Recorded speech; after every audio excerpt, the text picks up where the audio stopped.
Maga, lenha, rojão, traz a lenha pro fogão, vem fazer armação. Hoje é um dia de sol, alegria de goió, é curtir o verão. Vem, Maga, lenha, rojão, traz a lenha pro fogão, vem fazer armação. Hoje é um dia de sol, alegria de goió, é curtir o verão. Yeah, yeah, yeah, yeah, yeah.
Vem, Maga, lenha, rojão, traz a lenha pro fogão, vem fazer armação.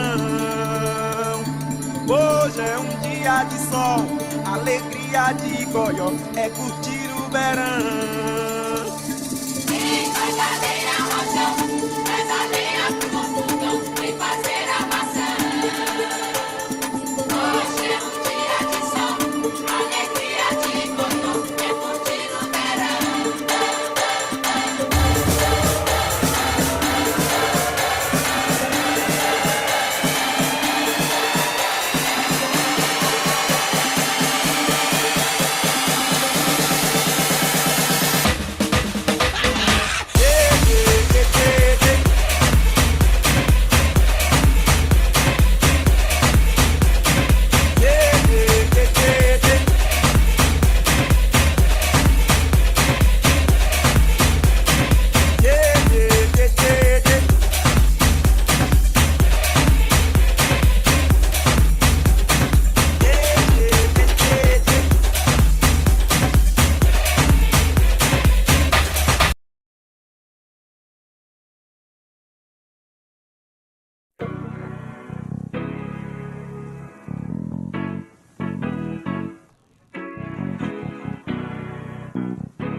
Tony Coles.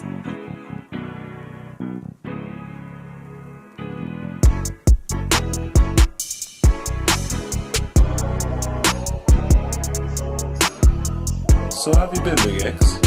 Hey, see, I've been doing well, not great, but good. Can't complain, I got more than I should. Been a while since I thugged in the hood. I just hope that my folks understand I done hit every state, I'm just trying to get to it. Anyways, just they liking my music. I just did a show called Bonnaroo, had like 80-some thousand folks jamming and grooving. So how are your kids? I can't even lie. When I be away from them, I cry. Cause I love them the most. I would hate for them ever to say that they daddy wasn't right on their side. But for real, my little be fly. He been dressing himself while he tried. My daughter so pretty, look just like her daddy. And I be telling her gon' die. And your family? My people been straight, trying to put foot on all of they plate.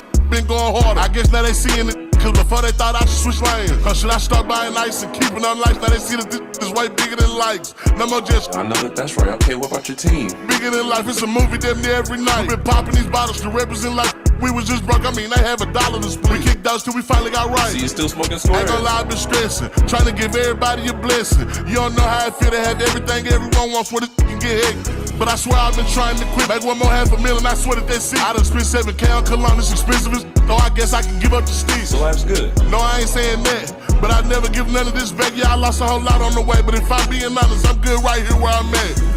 All right, I think this was a good session. Gave us a lot to think about. Same time next week.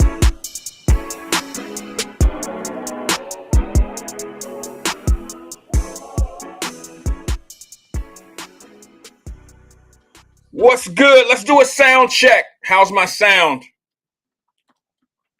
We're a little earlier today, right, than our normal pace, our normal time. I want to thank those that are here, the two and the few. Thank you. I appreciate it. Short show today. Got a lot to talk about in a short period of time. How's everybody doing? I got a little bit of local news in the Cincinnati area. Some people going to be mad at me because of how I feel. But things may have changed over the years, but there's some broken hearts up in the Westwood area, up in the Fay area. And, bruh, I'm about to tell y'all how I feel about that. You know, there was a tragedy. I hope no one got hurt. I didn't read that anyone got hurt, but I got a little, I got something I want to say about the fire up in at the Fay. It's not really in the Fay, but anything that's pertaining to the Fay, we call it the Fay.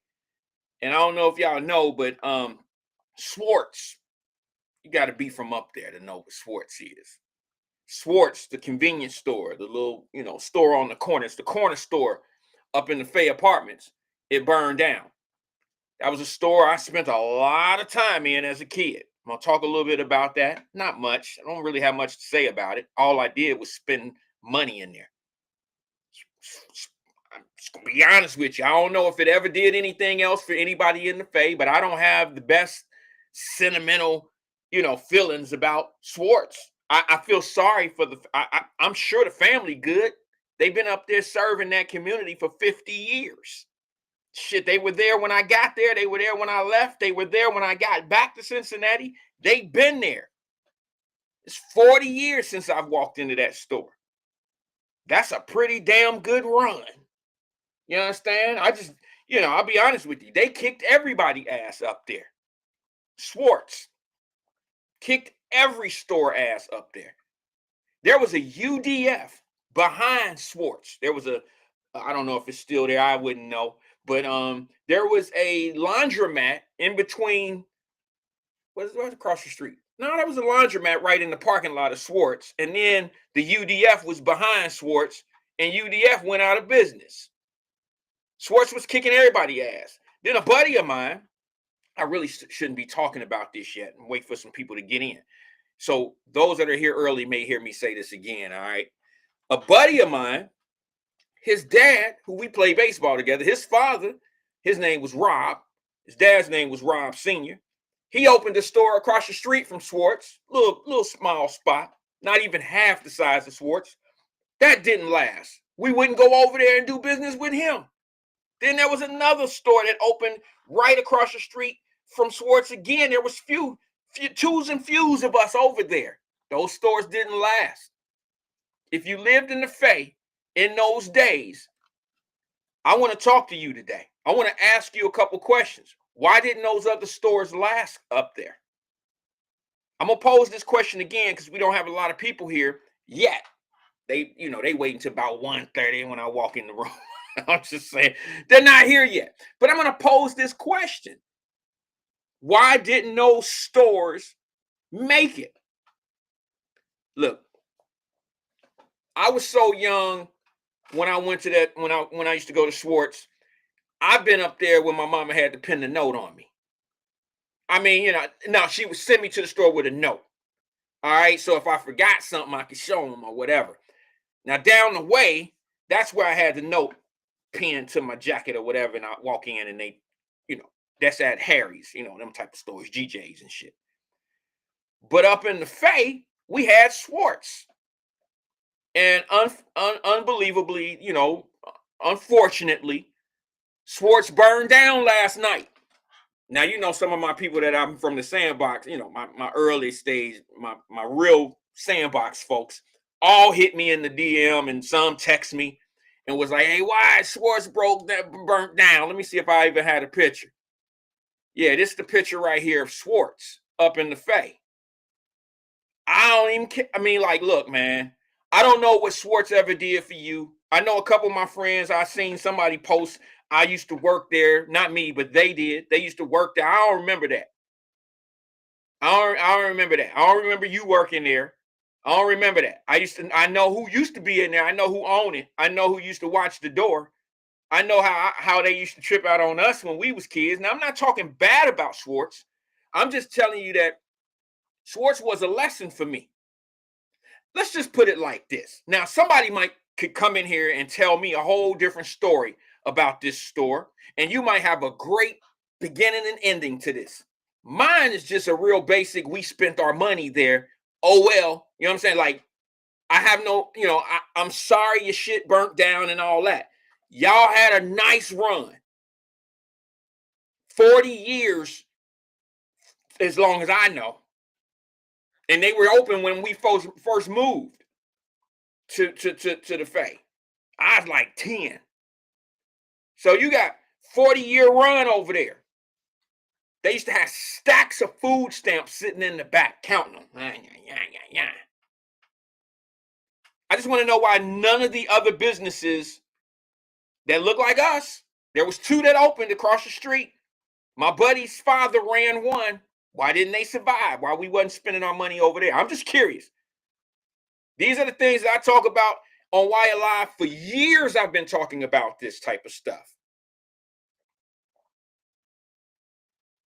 Yeah, Vicky Hamilton said, Wyatt, they also had a laundromat and a UDF also. Yeah, I said that. You may have just plugged in, Vicky, but I was like, Schwartz was in the front. There was the parking lot, and then, connected to the parking lot was Schwartz and the laundromat, and behind the laundromat was UDF. UDF went out of business. Excuse me. By the time UDF went out of business, that's when a couple of the, black-owned businesses moved across the street. Y'all know, I think there's a barbershop or something over there now. I don't know. I ain't been up that way in a decade, at least a decade. I can see the Fay from 75, and that's good for me. You understand? That's good for me. I tell my kids every time we going down 75 to go to the airport or whatever when we in Cincinnati or headed back home on 75, I look up there and I remind them every time. This thing got to the point now where when I get to that little Indianapolis branch off, I'm going straight, heading up 75. My kids already telling me, because I've been telling them for years, I used to live up there. It ain't fell yet. They used to say that the Fay was going to slide off of the cliff. But it's still dangling and hanging on. But all that being said, I just never understood why none of the other businesses around there survived. Now, I know I should probably feel a little different. I probably should feel like I care. And because it's a business and I shouldn't feel like, okay, look, I'm going to be honest with you. I'm just, you're going to get 100. You're going to get transparency with me. They had a nice run in our community. And now I'm going to make a forecast. Now, here's a picture of it. It's obviously done. Okay, they're not bringing this one back. The building and the structure is still there. The foundation is still there. Okay, I'm going to make a guess. They doing numbers. They did numbers, so I might be wrong in my prediction. I'm going to predict.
Let's do a sound check.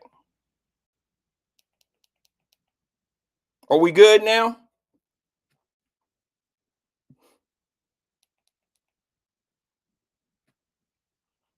Sound check 1. Can you hear me?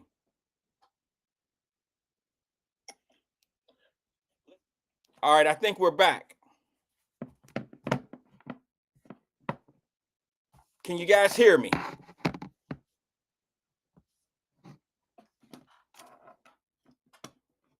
We're good now. Thank you, twin. We're good now. I don't know where I left off, but I was going. Maybe it was God himself, because I wasn't saying some things that was too nice. I wasn't speaking highly. Okay. Can somebody in the screen? Thank you. Can someone in the screen tell me where it cut off? Can you tell me? Because I can maybe I don't want to retract anything, but I might not say what I really was saying again. I may not say that again. So put it in the screen. Tell me what was the last thing you heard me say? No, Dina. You're not getting me in trouble.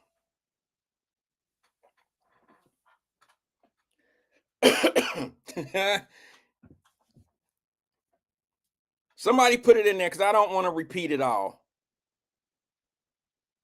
Twin said you said something. Damn. Oh, Twin, you the best, bro. I'll tell you. Can somebody just tell me, give me a brief description of what I was saying? Jenny said, where was that store located? In the West End? No, it was located in in Western Hills, like in West Side, at the top of the street. It's on Baltimore Avenue, on the top of the street of the Fay Apartments. It's the store. Okay, Trina said they had a UDF. Yeah, they had a UDF. It's the store that everybody in the Fay Apartments, when I used to live there, it was the store that we went to. Now, I don't know if y'all heard me talking about the other stores, the black-owned stores that didn't make it. The UDF shut down. I don't know if you all heard all of that, because the mic may have went out. Trennis, what's up, Popeye? He said, Black Popeye, he said they had a UDF too. That's what you said. Yes. Okay, let me fall back a little bit. Look, Schwartz was the only store that we used to go to down the way.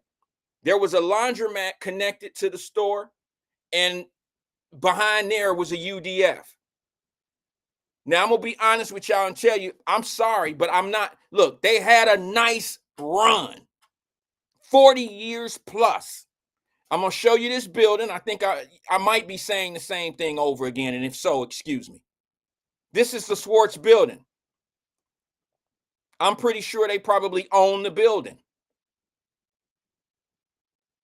I'm pretty sure that insurance is going to cover everything that's lost here, including all the inventory and whatever other shit they make up that they had, whatever money they said they had in the building, whatever they gonna get, they gonna get.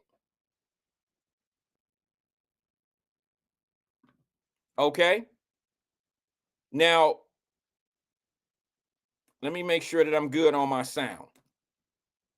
Okay, looks like I'm good on sound still because I went to this same video. So I had somebody that I grew up with who said that they used to work here. I don't know about that. I ain't saying he didn't, but I never seen him work in there. I spent a lot of time in that store growing up.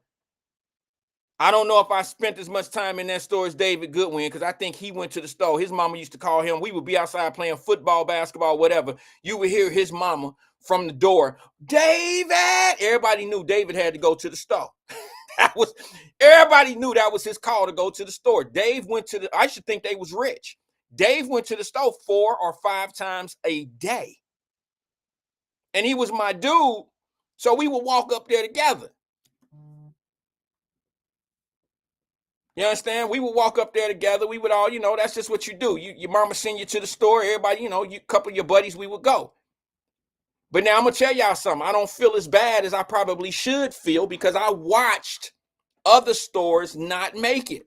People that look like me, my friend, maybe I'm biased. My friend, dad, opened a store across the street from them. Didn't make it. Another guy came in, a different location across the street, 2 locations. They didn't make it.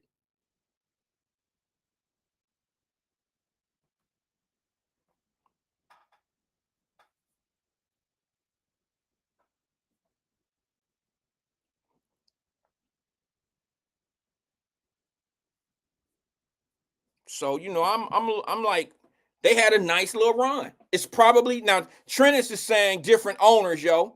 Maybe so. Maybe they sold the business. I don't know. It's been there. That was our primary location. That was where we went for lunch meat, for everything. That was it. I probably should feel a little bad. I don't, though. I don't. I'm sorry. I don't feel bad. It's just what it is. I'm not happy. But now let me explain something to you.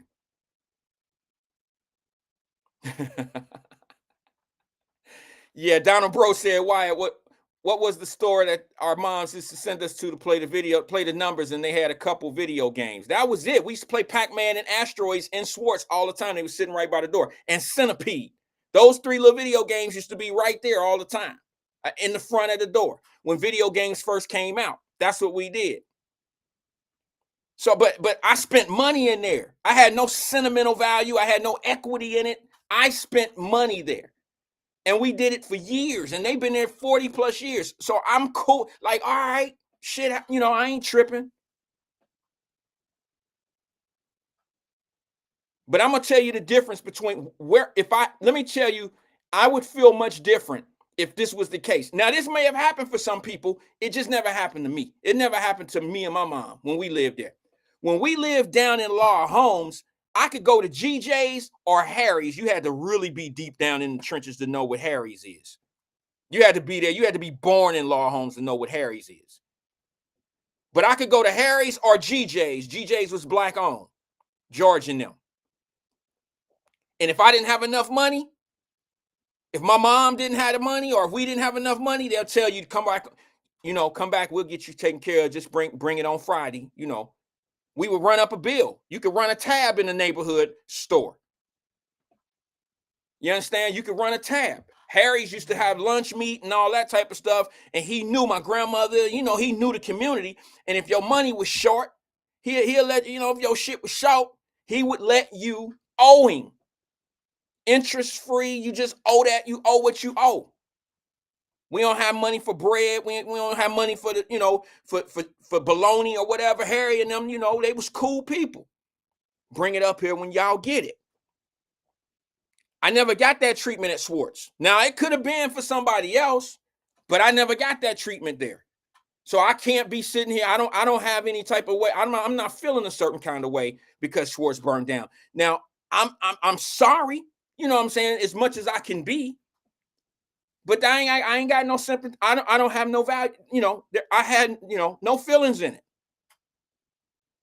I'm sorry that it happened. I don't want to see any small business go up like that or go. I don't want to see that. However, they'll be fine. They'll be fine. And if it's what I'm thinking, there's a strong possibility that they may not rebuild because the cash out might not be worth. They go through shit. If they definitely going through more than they went through when we was going up there. You understand what I'm saying? I'm talking about the people that come in there. I'm talking about the things that they dealing with.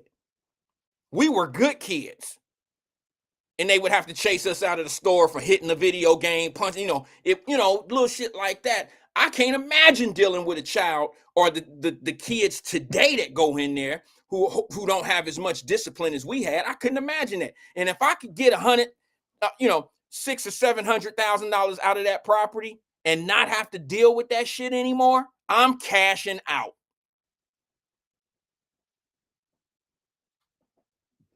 What's up, Tracy? She said, I remember getting a whooping for riding my bike to Schwartz without permission. Schwartz, hey, we all got memories like those. I remember going to Schwartz with a note of what my mother used to have to write a note. Let me tell you what it said every time. Virginia Slim menthols and a Pepsi. Get me a pack of Virginia Slim menthols, the green pack, and the Pepsi. Remember they used to come in the 10-cent, the bottles that you can cash in for 10 cents? Schwartz was getting, that was the go-to spot. And then some brothers came along, and like one of my partner's dad tried to open a store across the street. It didn't work for him. We wasn't patronizing the business. I don't know, Jack. Jack said, how did Schwartz burn down? Look, whenever I see something like this, it's always a little fishy funny to me. However, it's a brick building. It's pretty damn hard for brick to burn down. Okay? But when I see all interior damage like that, it's wintertime. That could be a bad furnace. That could be a water heater. That could be anything, in the wintertime, it could be something that's dealing with an internal, problem, obviously, with some type of furnace or something. It's easy to, we'll hear about it. I'm sure the fire investigator will pull it out there. I can't tell you exactly how it burned down. Shit, I just found out it burned down. My partner shot me the information, and I was like, oh, they'll be fine. Because I'm gonna tell you what they're gonna do. My prediction is they won't reopen. Now, this is the one time that everybody could probably find me wrong, because I'm just totally putting out a prediction. There's no facts behind what I'm saying. I'm just playing the law of averages of they've been in business 40 plus years. They probably been looking for a way to get up out that joint anyway. It's probably a hard item to sell. And if, you see what that's just how I think. I don't know. But if that's the case, if you can get $600,000-$700,000 for the building and the insurance of the interiors, the guts of the building, and the product and everything that was in there, I think I'd take that money and just cash out. I wouldn't reopen a problem. I don't want to call them a problem, but if y'all notice, those stores aren't like the best places in the world to work. They keep security. They deal with shit that come in there. You can get mad at me if you want to when I tell you this real shit, but you deal with a lot of disrespectful ass people entitled in the first of the month when they hand you that damn that money, or they run them debits, or you run into a lot of shit when you're dealing with certain type of clientele. And I may not want to reopen if I could just cash out. That looked like a pretty big fire. Okay, it ain't no aisle 7 and they about to clean some shit up in aisle 7. That looked like the damn sign. It was so hot. The building was so hot, the sign started melting. So you ask me, I'd be out. That's just me as a businessman. I probably wouldn't want to go tackle the issues that I'm tackling up there. I don't want to keep hiring security at the front door and all that old shit. I don't want to go through all of that. Now I could be wrong. They might like it. They may want to give it to the next generation kids that they have. I don't know. Dina said it took the fire department longer to get inside because of the steel security gates on the front entrance. They had to saw through them to get inside. I bet they ass did. And by the time they got in there, everything was done. It tells you that. It tells you exactly. It makes my point even more. I wouldn't want to continue to do business there if I can cash out. Now, I mean, I'm not suggesting anything on their part. I'm speaking from my point, from me. Fuck it, I'm about to cash out. I'm gone. Let somebody else do this shit. But that's just how I feel about it. So that was the local story in the Cincinnati area, man. Unfortunately, Swartz is burned down. I didn't feel any type of way. I was like, damn, okay, well, it's been gone for 40, shit, they've been going. I don't know too many businesses that look like me that's been able to run that long. I don't know. So, I mean, it ain't, shit, it's enough. I'm sorry, guys. If you're looking for me to be up here crying and shit and telling you, I used to be in there playing Pac-Man. I would save my lunch money to go in there and spend my money with them. And they used to run us out of there. And we used to spend money in there, yo, from food stamps to saved up dimes from bottles.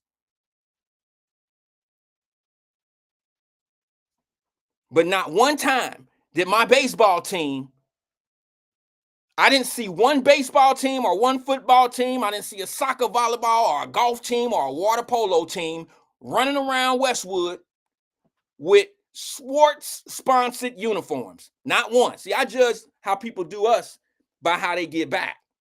Don't just come in and take the money and then you just deal with the issue. Nah, that ain't enough for me. We need some jerseys. Now, maybe I'm wrong. Maybe somebody after I left, maybe they had the Swartz Bears or the Swartz Reds. I don't know. But they never did anything when Coach James used to go up there.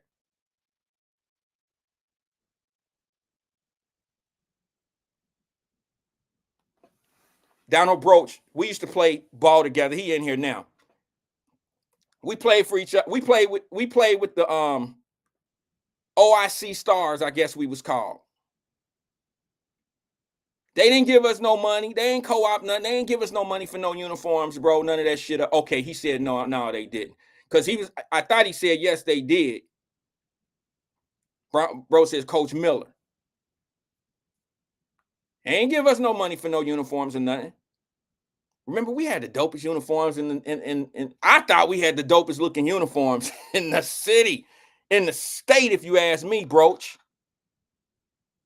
Them baby blue, them light blue. We had that North Carolina blue shit out before it was big with the navy blue stripe down. Oh shit, you could tell us shit. Then we had the socks. We pull them all the way with the blue spurs.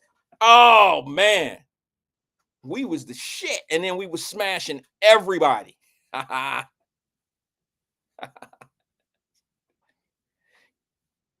We used to beat everybody, but that's that. So yeah, Swartz is gone. I'm gonna make a prediction, a bold prediction. Yeah, the Royals look. I'm gonna say I don't think they're coming back. Sounds like an opportunity for someone to go up there and maybe jump in and create some type of business. Maybe there's other stores up there. I don't know, but like I said, I haven't been up that way in probably a decade.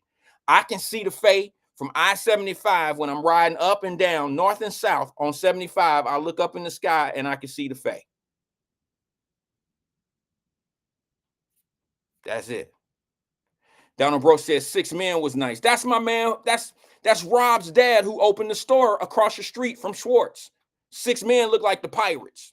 They had the gold and black. Never played with them, but me and Rob used to play baseball in the yard all the time. All right, so look, couple things I want to go over today. R.I.P. to Swartz, damn it. All right. Y'all want me to make some t-shirts with the Swartz and the Pac-Man machine on them? They had a nice run. They took a lot of money out of the community. I mean, they didn't take it, but they got a lot of money out of the community. I just wish Vince Martin and all the stores that was really doing something for the community would have been able to have that type of run if you really want to know the truth. I wish GJs and all that would have been able to hit a home run or hit a lick like they did because he believed in giving back. That's all I'm gonna say about that. Now they can get mad. You can get mad if you don't know if you don't know, you don't know. If you don't care to know and think I'm being disrespectful, I'm sorry. You may not have been part of that.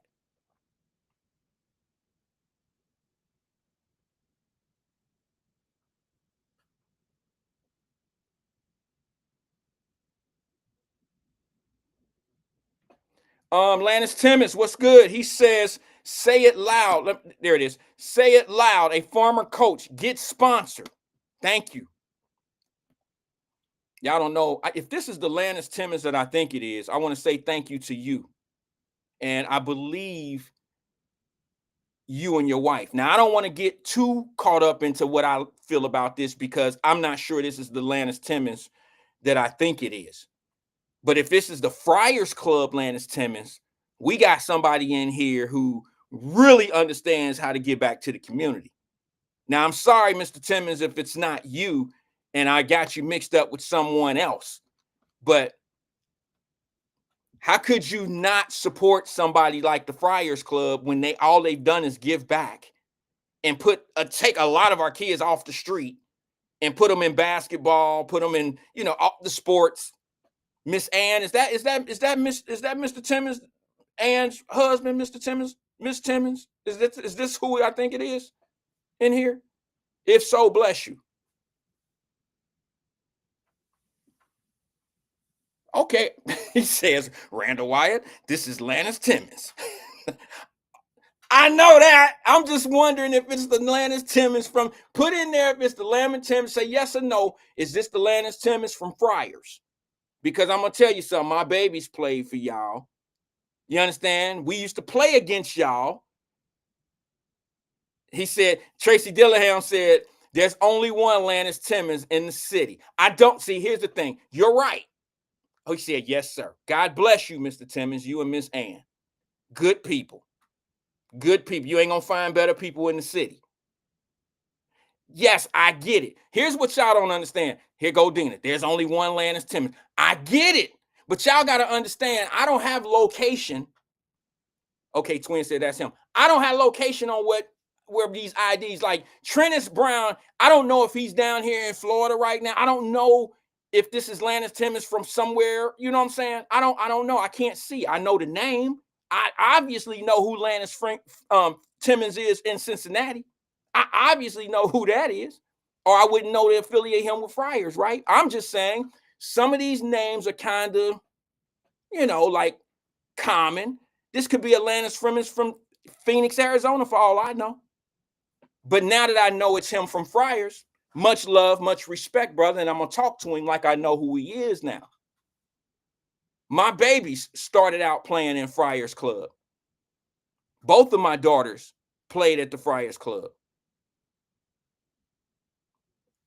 Always had nice places to go and play, well-coached teams, referees was on point, had a well-run, and they probably still there, well-run organization. You spend your money and you get coached up. Thank you. Money well spent with you. My baby was out there. She was 5 years old. You know what? I'm going to get a picture of it. She had her uniform. Her uniform was so long. I used to have my baby in the little Michael Jordan wristband, and the wristband was like, it was a wristband, but she was the first one with a long, with them arm things they got on in the NBA now. That was her wristband back then. She wasn't ready for all that. My baby, hey, thank you, Mr. and Mrs. Timmons, for what you gave to the community. Thank you, and what you're giving. I appreciate it. Anyway, let's move on. Let me knock this Swartz thing off the list of things. Here's another local thing. He said, Annie Ruth Timmons, which I know Miss Annie. He said, Annie Ruth Timmons, my wife, is the president of the Friars Club. Unbelievable woman. Nicest lady. You know what? I've never seen, and he might not believe this, but I don't know. I've never seen Miss Annie mad. She has this demeanor about herself that's always steady. I've never seen that lady mad. She always was like, the call is the call. You know, I mean, you know, if you've seen a basketball game going on, or she sees some parents maybe kind of getting into, she's never got out of pocket. Like I've never seen that. And you know, it's kind of hard to see. It's kind of hard to not see someone get kind of upset around sports. Okay, that's just, you know, I just never, my wife and I used to say that all the time. I used to be like, boy, that lady never get upset. She'd come in there, she would show up at the practices, she would be at the games. And for some odd reason, man, it is what it is. She just never got upset. I guess y'all probably wondering why I would be looking for her to get upset. Have you been to games lately? Have you been to some of these little league games? Did you see on the news that a guy just ran over a coach outside, ran him over? Although the coach ran over a parent outside in the snow. I seen it on the news. And I'm like, wow. And y'all didn't seen what going on at these basketball games. You've seen that. God bless y'all, Mr. and Mrs. Timmons. I wouldn't want to be I couldn't do it these days. Because it's not the children. No. We've said this a million times. It's not the children. You're going to have more problems with the parents than you're going to have with the kids. That's a fact. That is an absolute fact. I tried it.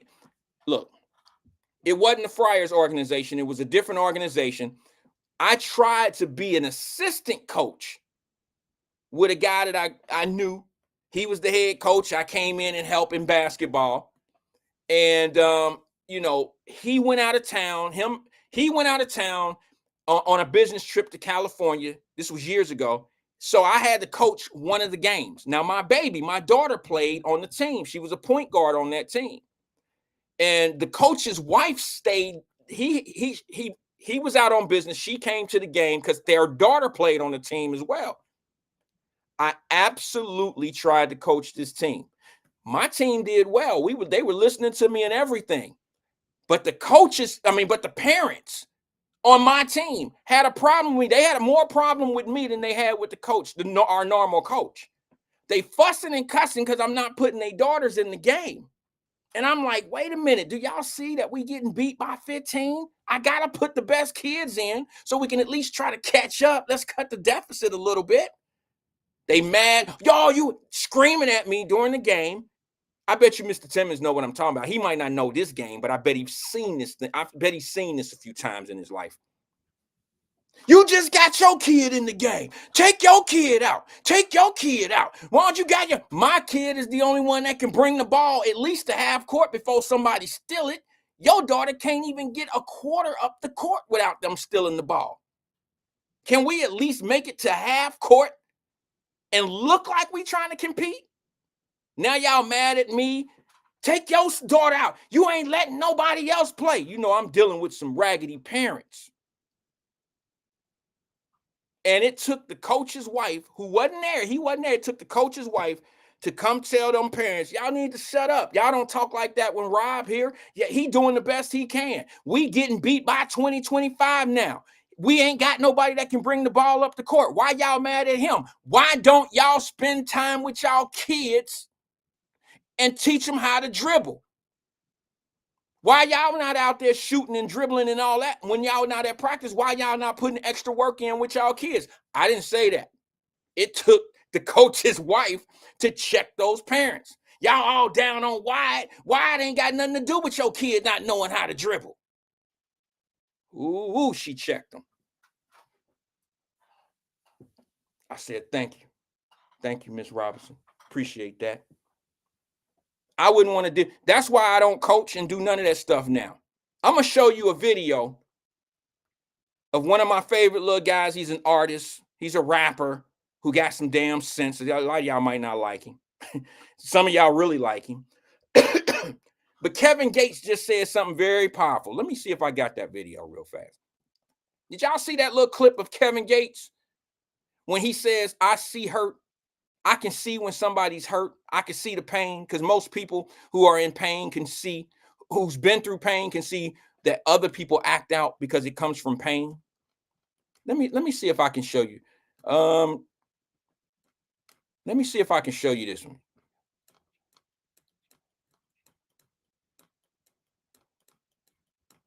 Let me see if I can get this one on point for you.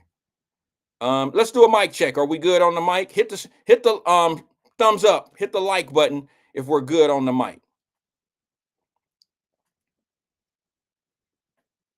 Let me show you this video real fast. It's logging. It's logging in right now. It's of Kevin Gates, and he's talking about Blueface's girlfriend, and he's talking about how he can see the pain that she's going through. Let's see here. All right, here it is. It's loading up. It's putting in now.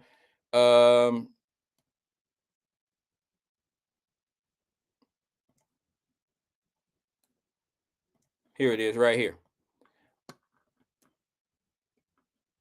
All right, this is Kevin Gates saying some powerful information. He's saying some good stuff right here. I like this young guy. I really like him.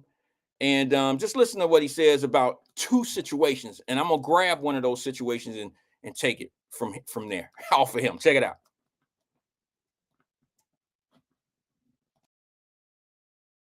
He said you see yourself in Krishan Rock. When people are laughing and joking at her, you see the fact that she's so loyal. I saw myself in her at that time. She was. You actually said she's so loyal, she's stupid. That's what he said. I could see the pain. Like, I could see her pain. And one thing about me, somebody that really has hurt before, that I know pain when I see it. And a lot of the stuff that people do, they really be hurting on the inside. They really be crying for help. And my heart went out to her because I saw her hurting on the inside. I saw that, and I ain't like to see that. Not whatever they got going on, that ain't my business. I give a fuck less. I'm just talking about her. Like, when I look in her soul, I see a lot of myself, like, with the pain. And you never know what pain will make you do. You ever look at an artist that you can see going through the pain that you went to as a new artist and say, I'm going to reach out to them and talk to them because they didn't have that OG, they didn't have somebody to talk to them? No, they could listen to Kevin Gates music and get some advice from there. I ain't got time. I'm raising children. I'm raising men right now. I got my own children to worry about. I ain't got time to be, I hate to say it like this, I have to put my oxygen mask on first if the plane is crashing, then aid and assist others.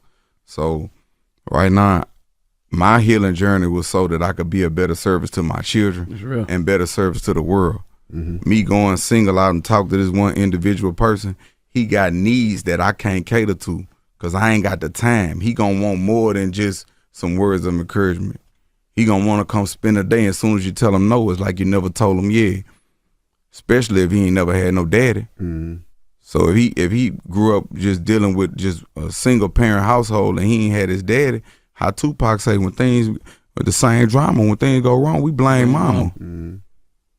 You don't know how to deal with situations. All you did is watch a woman just, but see, when a man raise you, go in there and make your bed up, take the trash out, you brush your teeth, comb your hair, wash your face. Yes, sir. All right, come on, let's go. I'm proud of you. Now you know if you don't do these things, you got to take your lick. What you mean take my lick? You got to take your lick. You can't play the game, and that's teaching accountability, self-accountability. And then a child be like, okay, yeah, I got to take my lick. If I do something I ain't supposed to do, I got to take my lick. We not making excuses for why you did what you did. Now you got to take your lick, homie. When you're a man, you stand for what you believe in. When you stand for what you believe in, you accept what come back.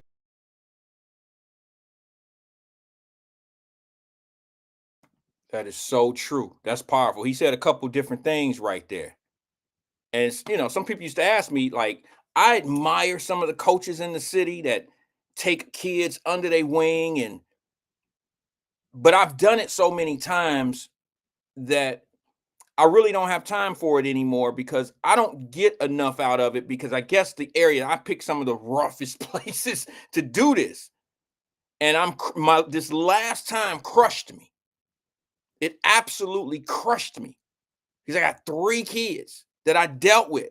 I don't want to say invested in because that's not what it was about. But 3 kids who I spent time and effort on, and they are in jail. They're in the penitentiary. Murder. And they'll Mr. Wyatt me and look up to me and won't say a cuss word. I mean, these street dudes won't say a cuss word in front of me. That's heartbreaking. I can't do it anymore. That last go round, it's been right before COVID. I can't do that anymore. I would do anything for them guys. But I can't be in their life 24/7. I can't be what they need at home. I'm an outsider in their world. I can give them everything they need when they're around me. But I can't give them what they need when they're not around, when they go back home. I can't give them that. What they need at home, they're not getting. And they bring it back out to the streets and they can duck and dive and see me. They didn't went the other way when I know they somewhere they ain't got no business being. Or when they name come up in some shit. They'll, no, man, you know why they tripping, man. They always put my name in something. It crushed me. Personally. And Mr. Timmons and his family, I'm sure y'all been around forever. The Friars Club been around since I was a little guy. We used to play the Friars. When I was in the boys club, we used to play the Friars. That's how long they've been around. And I don't know what water Miss Ann Timmons is drinking. I gotta have some. Y'all should bottle that and sell it because that lady still look the same. She ain't got an aged bone owner, Mr. Timmons, and I say that respectfully. She looks the same. But man, I know you've seen kids come and go. Now the program has grown and it's gotten better and you're getting different grades of kids. So you're seeing more success probably than you're seeing failure out of the program when it comes down to kids coming back. It probably used to be the kids would come back, they graduated from TAF, graduated from a local high school or something of that nature. You know what I'm saying? But now you're probably getting kids that's graduating from the universities and coming back and seeing and saying hi to y'all. That's a beautiful thing. But I know you've seen what I've seen before, Mr. Timmons. I know you have, and Miss Ann has. I know y'all seen it. And it's hard to deal with, to watch these kids. And you know, these kids have a lot of potential. They could be anything they want to be, but you have to keep that energy around them 24/7. A kid has to wake up every day feeling like they stand a chance. And if they don't, you know, these streets will out hustle parents. They'll out hustle their asses all day long. You know, a kid can go 6 months doing great at home.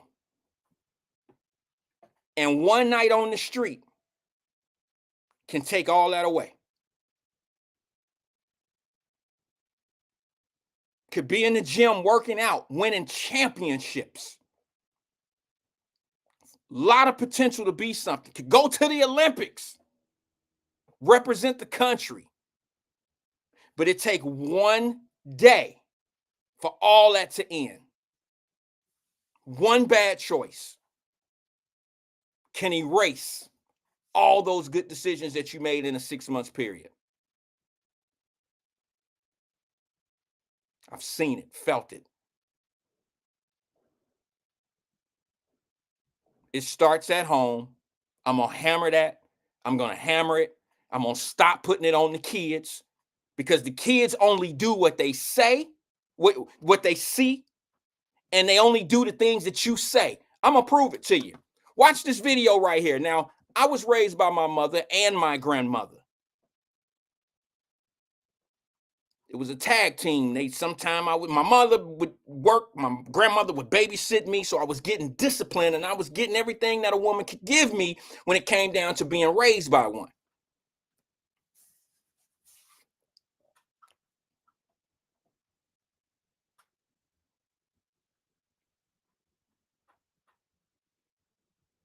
You want me to call now, Mr. Timmons?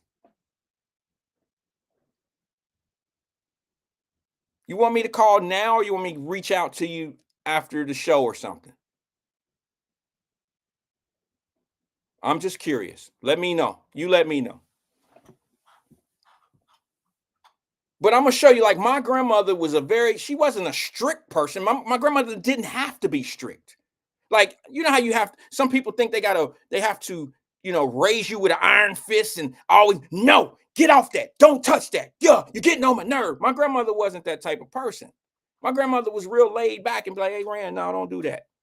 Now, don't let me tell you again. She was that type of person.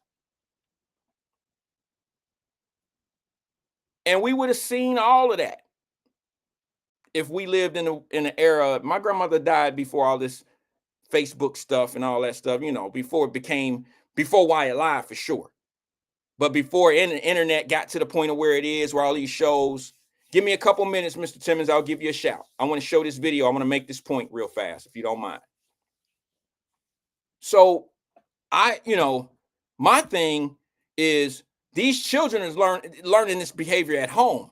And any parent that's sitting out here pump faking, trying to act like they don't know that they kid is the way that they are when they leave the house, they lying. They lying. Everybody know when they kid into something. You might not know exactly what they into. You could tell by their friends. I've said this before. You could tell by their friends. You could tell by the shit that they wear. You can listen to the music. You know what they into. My daughters listen to rap music, but they don't listen to certain type of rap music. So I know where they at. I can measure my children by the things that attract them.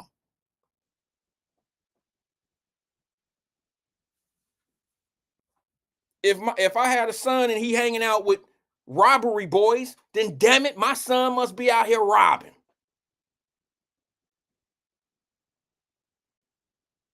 If I got a son and or my daughters, if they go into the library to prepare for a test with some friends, then I know what type of daughter I got.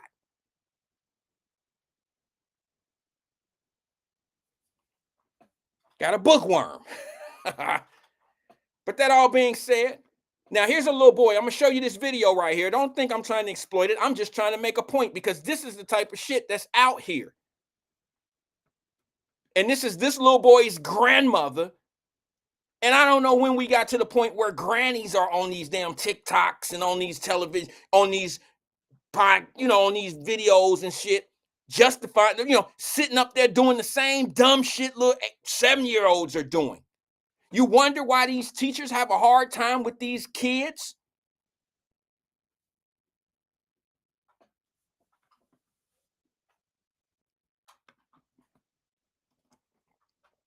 Watch this little boy pull his grandmama in this video, and you tell me how this little boy must act towards other people if him and his grandmother act like this together. Check it out.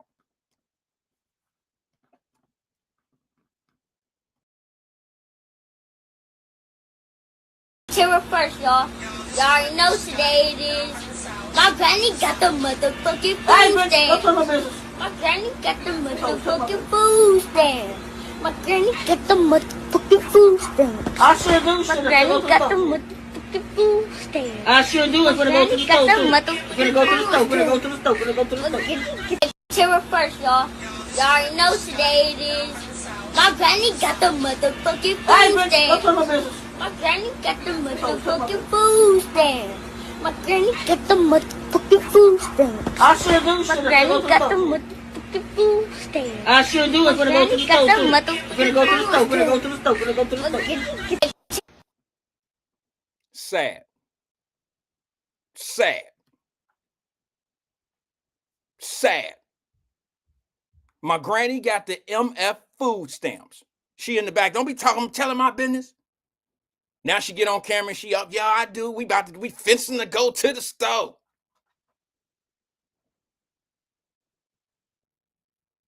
So how that little boy gonna get disciplined at school when he gonna spend more time at home than he's gonna spend in school? He has more free time at home to do those type of things and have that type of stuff, reactions around him. How he gonna be disciplined at home, at school, when he's not disciplined at home? How can I blame that little boy for being the way that he is? How can I blame that child for that? You can't be mad at the little boy. He didn't have himself.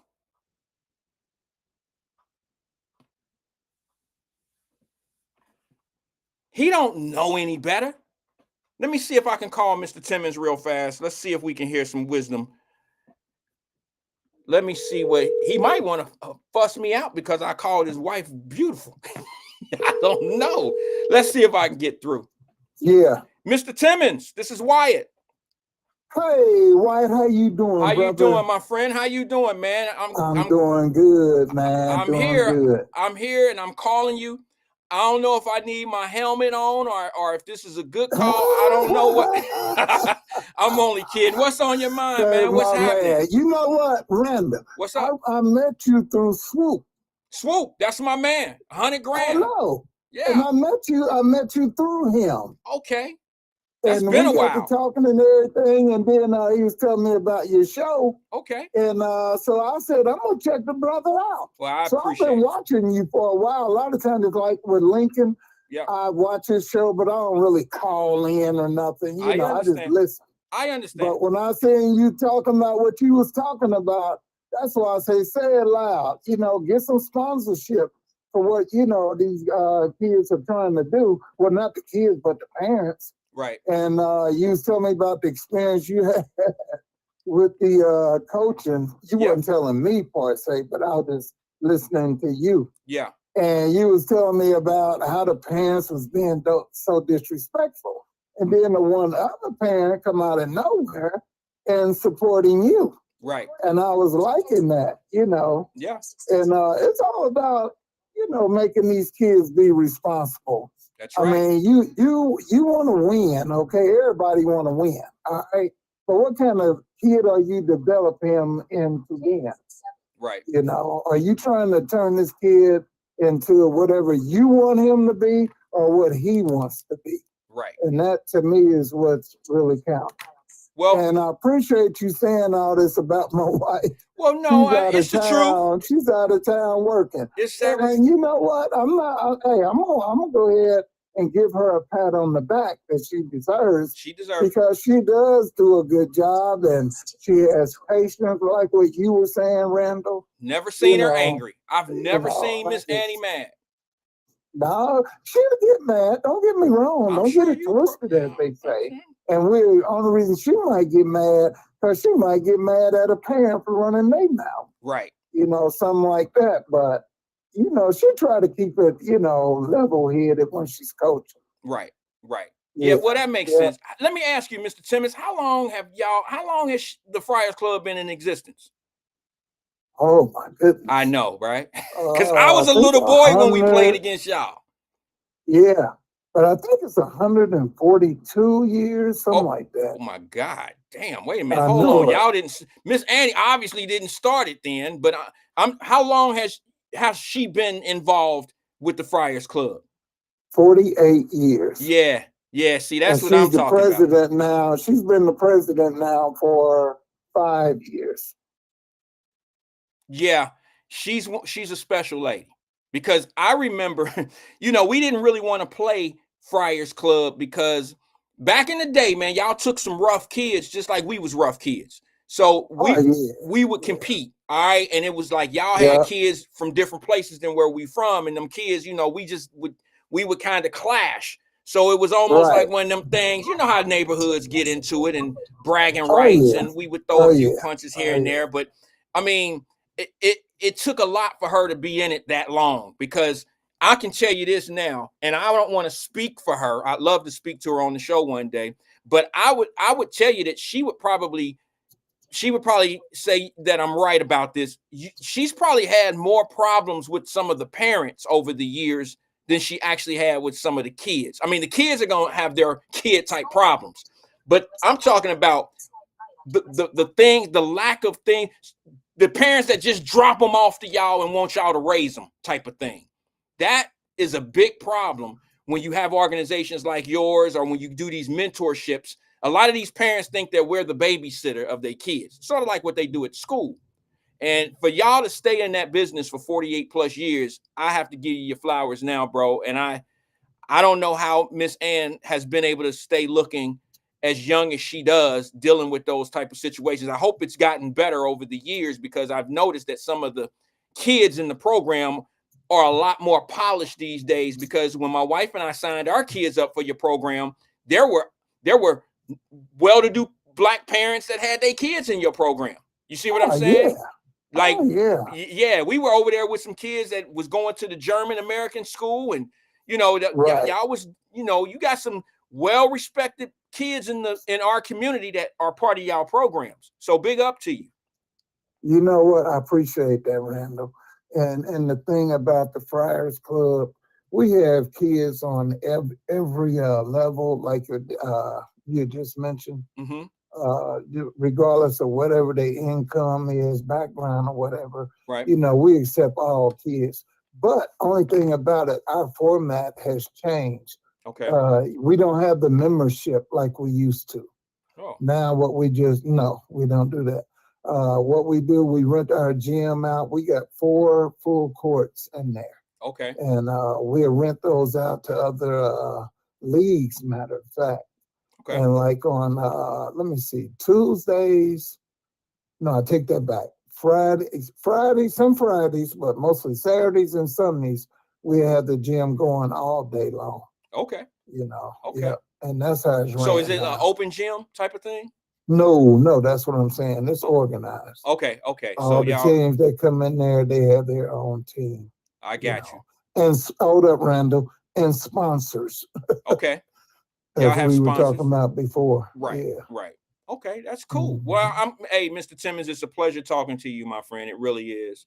Actually, it's an honor, because I know how much you and your family has given back to the city of Cincinnati and the youth of city of Cincinnati. So I respect you and your family for being able, because those are long hours, and it's hours. It's certain times of the days that a lot of us are at home chilling, and y'all at the gym because y'all got something going on, a gym rental or something. Or something going on, and you're away from home a lot, and to keep other people happy, keep other people busy, and have them something to do. So I appreciate you guys. I really do. Hey, Randall, I appreciate you, and I'm gonna let my wife know that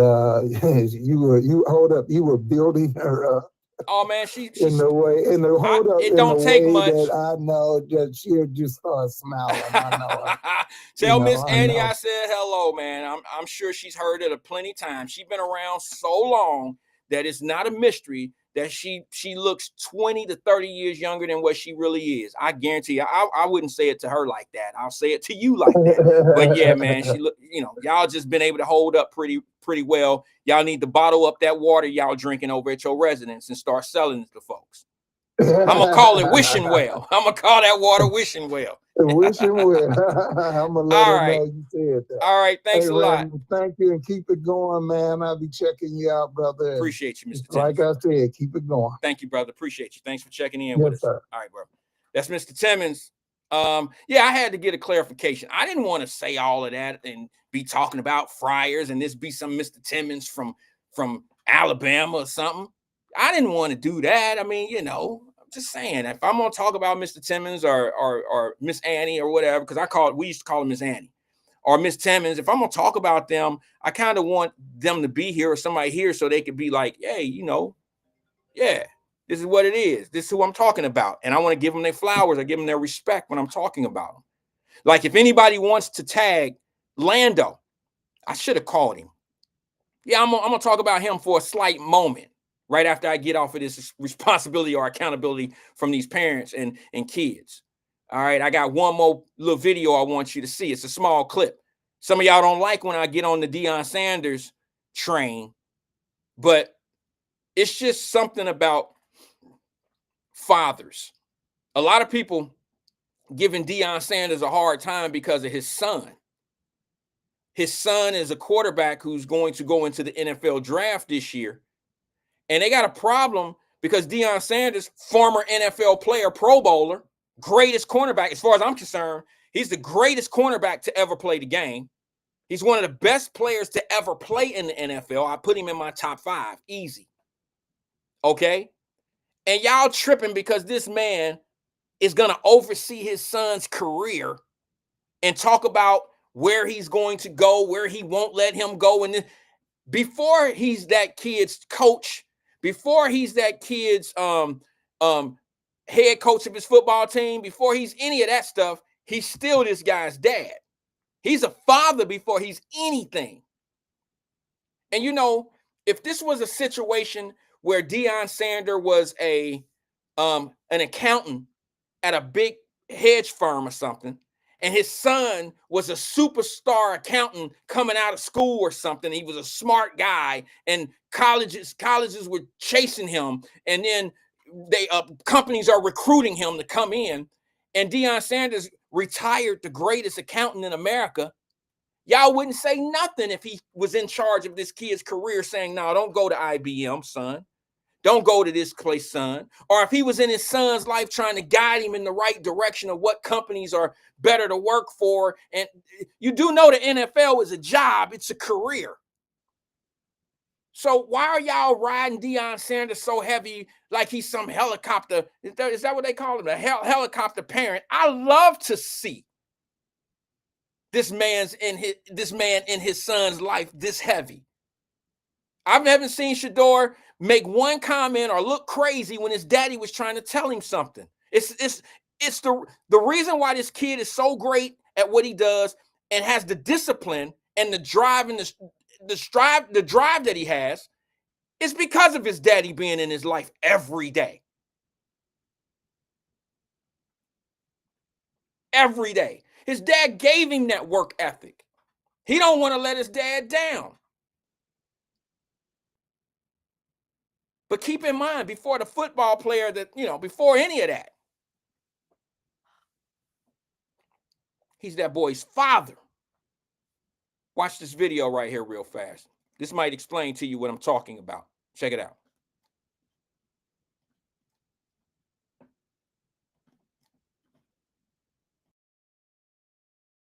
But you have said that if the right team does not pick him, that you will intervene. That's my son.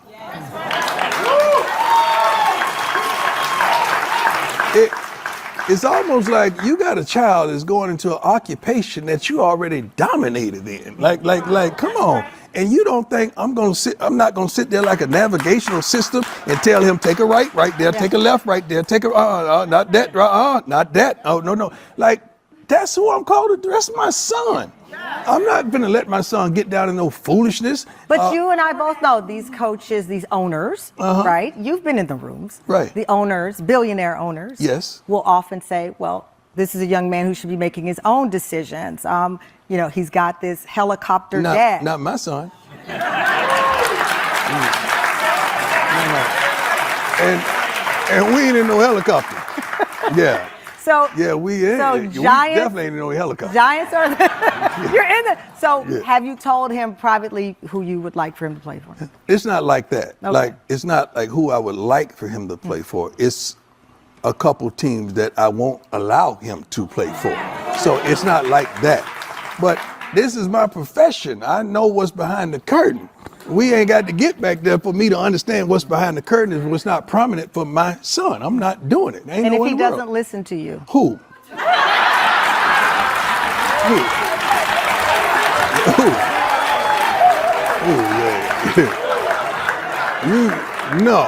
You must mean owners, like, not my son.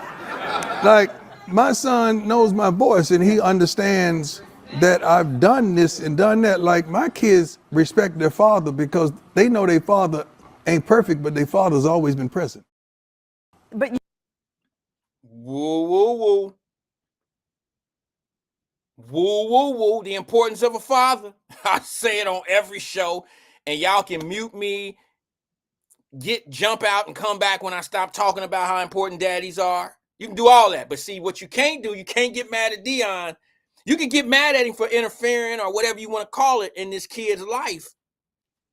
But what you can't get mad at is he's been in this child's life every day.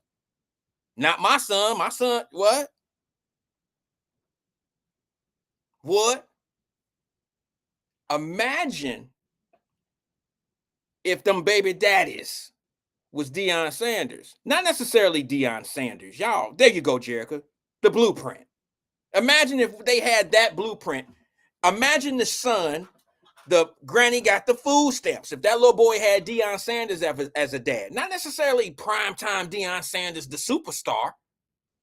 But how about primetime Deion Sanders, the man that work at the bank, who installs them same disciplines and accountability to his son?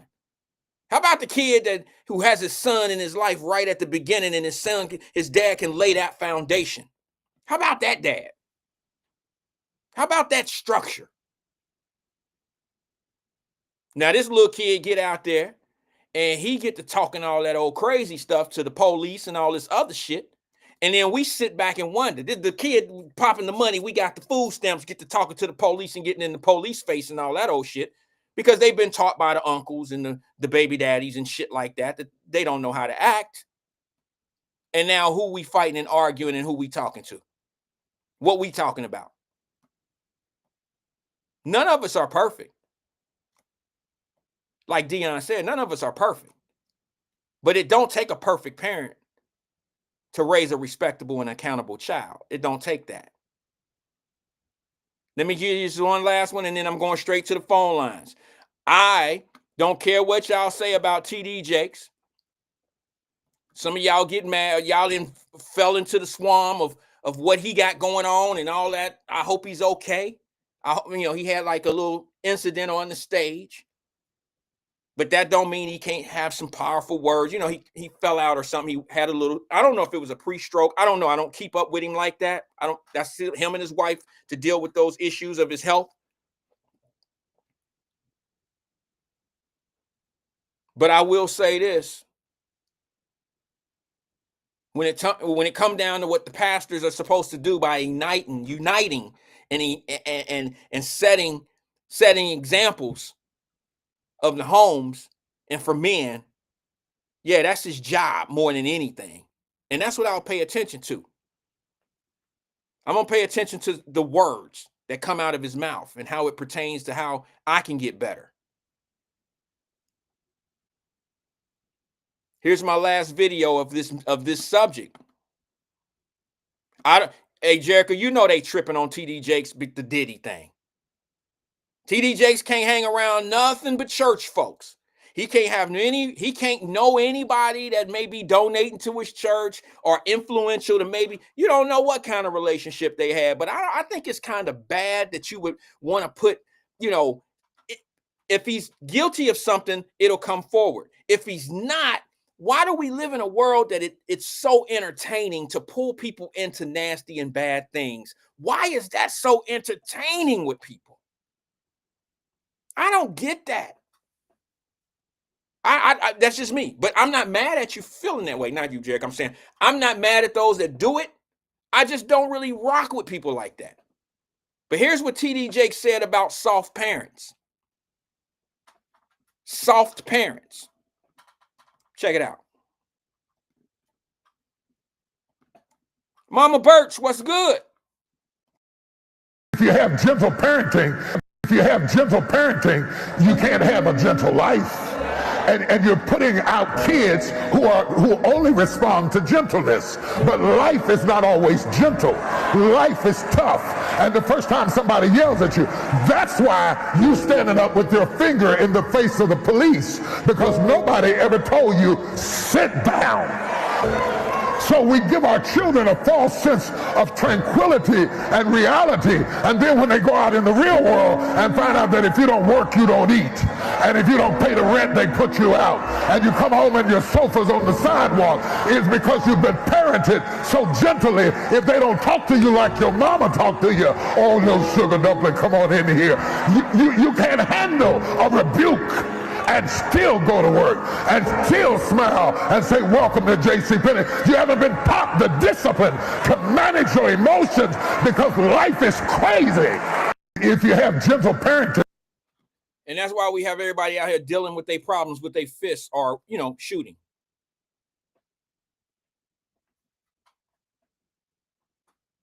willing to take your life over something so minor. That's why we have that.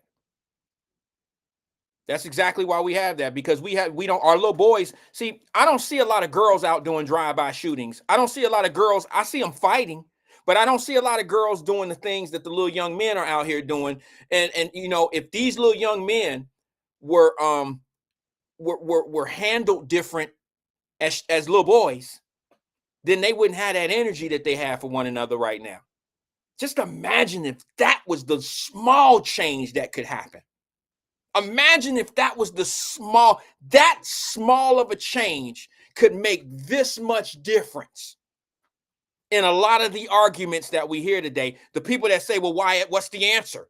What's the answer? And when I always tell you the answer, I ain't one of them dudes that be stuttering and stuttering. I don't know, man. Shit, I don't really get it. I don't really know. It is what it is. No, I'm not that guy. I'm the guy that's going to tell you the truth. It's my truth. Okay? I'm the guy that's going to tell you that it only take this much of that change that'll make this much difference, that could make this much difference of all those arguments that you make out here.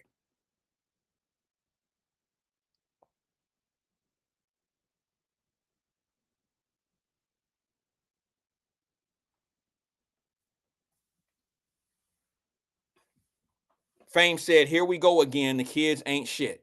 Fame just must clicked in. I bet he ain't. See, this is what I'm talking about. He didn't hear me not one time say this is, and this is just the internet. This is one of them things where if you just logged in and didn't hear 10 minutes ago of me saying, don't blame the children. This is a man-made problem at home. Man-made problem at home. If he ain't hearing that before he hear me talk what I just said, me speak like what I just said, yeah, he'll get out of my message exactly. I'm blaming the kids. But y'all clearly, if you've been here at least 15, 20 minutes, you clearly know where I'm at in this argument. You know that I have not sat here and I clearly said it's not the kids' fault. But if you just logged on during my conversation, I don't blame you for thinking that I think the kids ain't shit. No, parents aren't.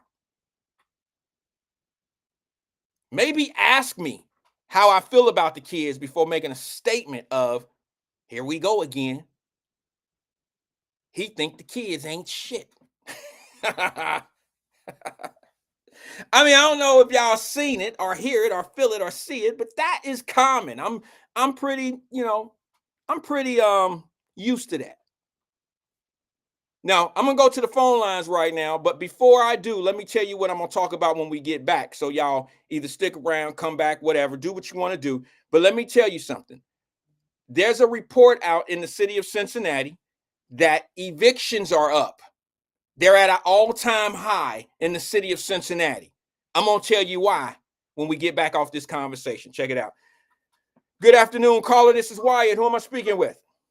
What's up, Wyatt? Hey, what's going on, twin? How you doing? Man, you got a good podcast today, man. Good podcast. Hey, yeah, Landis Tim, one of the coolest OGs in Cincinnati, man. He is. He's a good guy. Man, he real cool, man. Real friendly guy, and I met him and his wife years ago.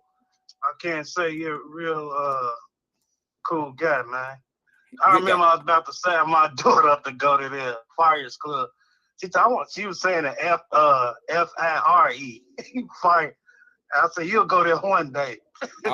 Okay. And everything. But yeah, then it's sad about Swartz, man. That was my first spot when I came from Chicago. I wasn't using no GPS, Wyatt. I ran into what's that one, English Woods? Yep. They told her. Yeah. I ran to them first, and they like, yeah, Wind Terrace ain't far from here. I'm like, all right, I'll get it. So I left Englewood and wound up in the Fade. I'm like, man, what the heck? Oh man, this ain't no Wind Terrace. Cause my sister said, be sure you look for the sign. Winton Terrace in the Fade back. I don't know how long ago, but bro, they that's a long time. Okay. I wasn't using GPS, and I'm riding by myself coming from the shop, and I run into Englewood first. I'm like, I don't think this Wind Terrace. Fam, they gave me directions, but I wasn't trying to hear it. Say, man, you know you put some dude when I got to the fake. Hey, I say, I just left Inglewood. He tells us, man, them dudes rough up there. I'm like, man, you know where I'm from? He like, I told him, he said, oh. I said, man, I can't go wrong with everybody, man. It's called man your business. I don't know. I told they called man your, and man, they looked at me wrecked and everything. Hey, Joe, I got this, I got that. I'm like, no, I just want to get to win 10.